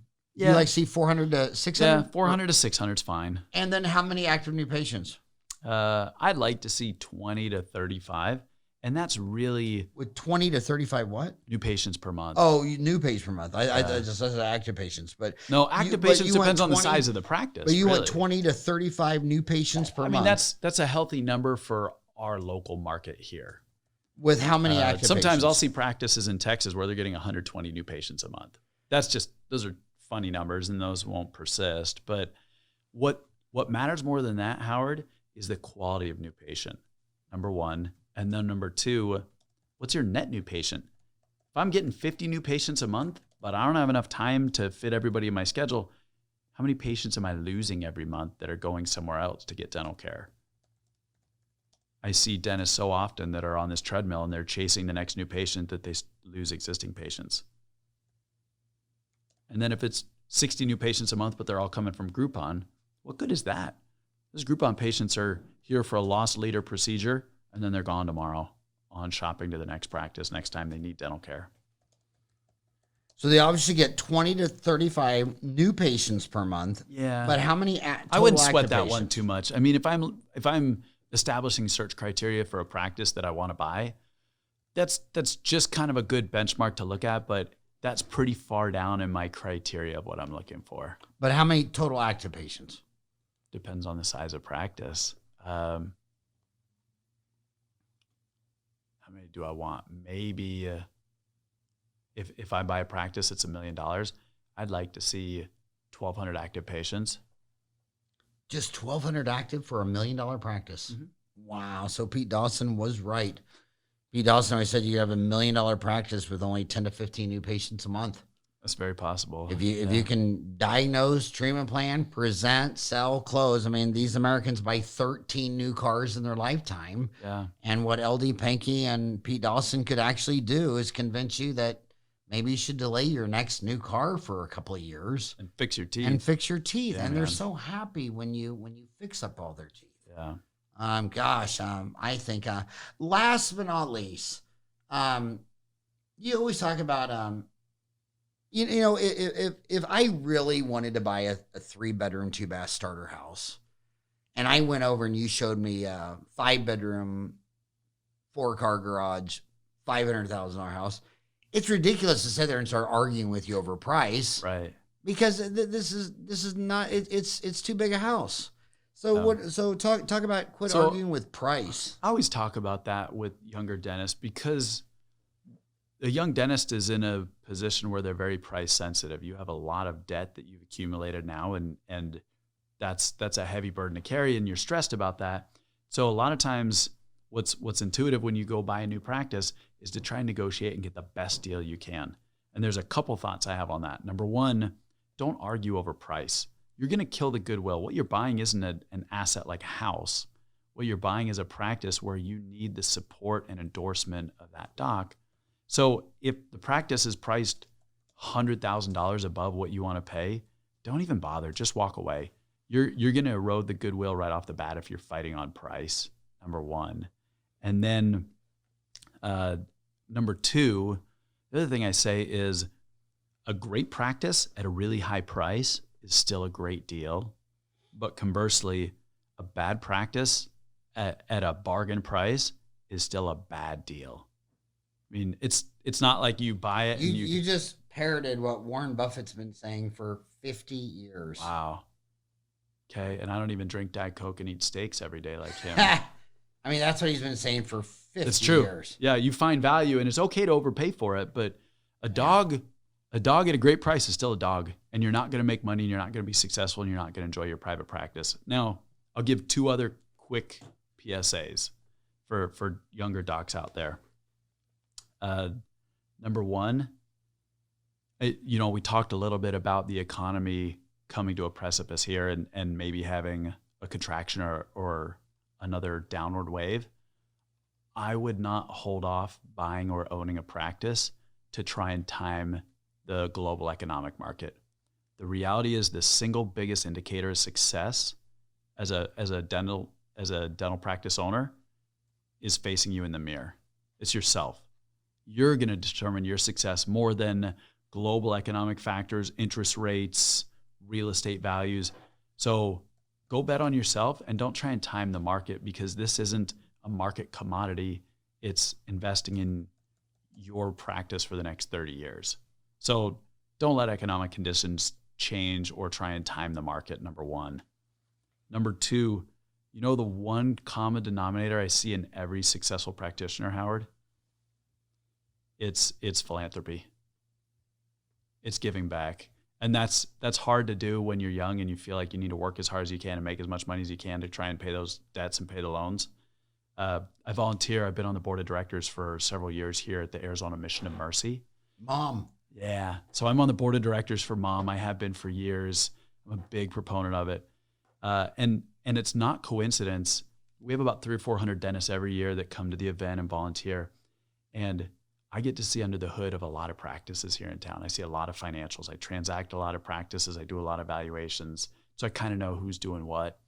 And inevitably, especially the younger docs, the ones under 40 years old, the guys that are doing the best financially and making the most money are all the ones showing up to these events and giving back. I don't know what the correlation is. I don't know if it's causation. I'm not here to guess what the connection is, but I know this for a fact. The docs that give back and the docs that do a little bit of charity are the most successful financially. So look for opportunities to give back. I'm so envious of dentists and the skill set that they have to be able to help people and change their lives. I'm not envious of the day in and day out grind that you have as a practitioner, but your ability to come in, show up, and in a couple hours change somebody's life is pretty awesome. And somewhere or the other in the cosmos of the world, when you do that, you succeed better financially yourself. So those are my two PSAs. Don't change your timing. Don't try and time the market to be a practice owner. Bet on yourself. And then secondly, do some good. Well, I'll tell you one thing that you said you don't know if it's causation. I mean, obviously it's a good type of person that gives back. I mean, yeah. Really, I think the funniest pun in the world is we're living in the present. And this present was given to us by the 110 billion humans who lived and died in just the last 50,000 years. We're not talking about going back a million years to Homo erectus. We're talking about just the last 50,000 years. About 110 billion humans lived. They created this present, which is our present. And our only purpose is that we're going to be replaced. And what present are we going to give them? So focusing on, when people say they don't know if there's, they want to find something to do with purpose. Well, what was born? What did you see when your life became present that you were glad your ancestors bought? I mean, if anything, a freeway for, democracy, freedom, safety, or whatever. But the one thing I notice about those guys giving back, it's the same reason I started lecturing August 4th, 1990. I knew that when you raised your head up and became transparent, it's not what you know, it's who you know. And then, so I started lecturing in 1990.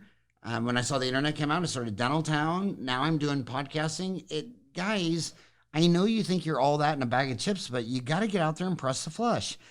Same thing going back for marketing. You can go, this is Dentistry Uncensored. You can go look at my B2C podcast in my dental office, Awatuki Uncensored, where I networked with all the, I did 100 podcasts of people in Awatuki. I was going to dinner with every pharmacist, every chiropractor, every naturopath, every physician. So when you do to the Mother of Mercy, you're giving back, but you're also hanging out with your homies who, it's really weird on Facebook, if they're in another country, they're your colleague. But if they're across the street, they're your competitor. And get that out of your head. I mean, my God, you should, when you're going out of town, you have emergencies, you should give the number of the dentist closest to you. And that should be your number one friend. That's such a scarcity mentality. Yeah. Right? If you're going to live in fear and scarcity, quit listening to dental podcasts, go to a therapist, find out what happened in your childhood that went wrong. whatever the hell it is, and just start thinking in hope, growth, and abundance. And one of these days, you and all the dentists in your corner are going to realize that if they got enough money to buy 13 new cars in their lifetime, it sure as hell isn't the guy across the street that's causing her to have a denture and a flipper and all that stuff. It's just you guys just don't have your act together. But man, it's just we called your last podcast Practice Transitions with Matt Porter, principal at Menlo Dental Transitions. It's a sexy title. Should we just do this part 2 or what? Or I don't know. Kyle's the brains. Kyle, here. do you want it different? Spice it up, man. SEO? Yeah, we'll figure something out. Okay, Kyle. Well, let's do it right now. Menlo Dental Transmissions with, oh, I know. We didn't put your initials in the last one. What would you call it? Dental Transitions with Matt Porter, MBA, CVA, certified. Yeah, we'll do that. Certified value. That is a and by the way, that is a hell of an accomplishment. Thanks. And congratulations on that. Thank you for everything you've done for dentistry and continue to do. And thank you so much for coming by on a very busy Tuesday to spend an hour and a half with my homies. Yep. Very much appreciate it. It's great. Thanks, Howard. Appreciate And it. Good luck with those 4 babies. Dude, that's why I'm working. All right.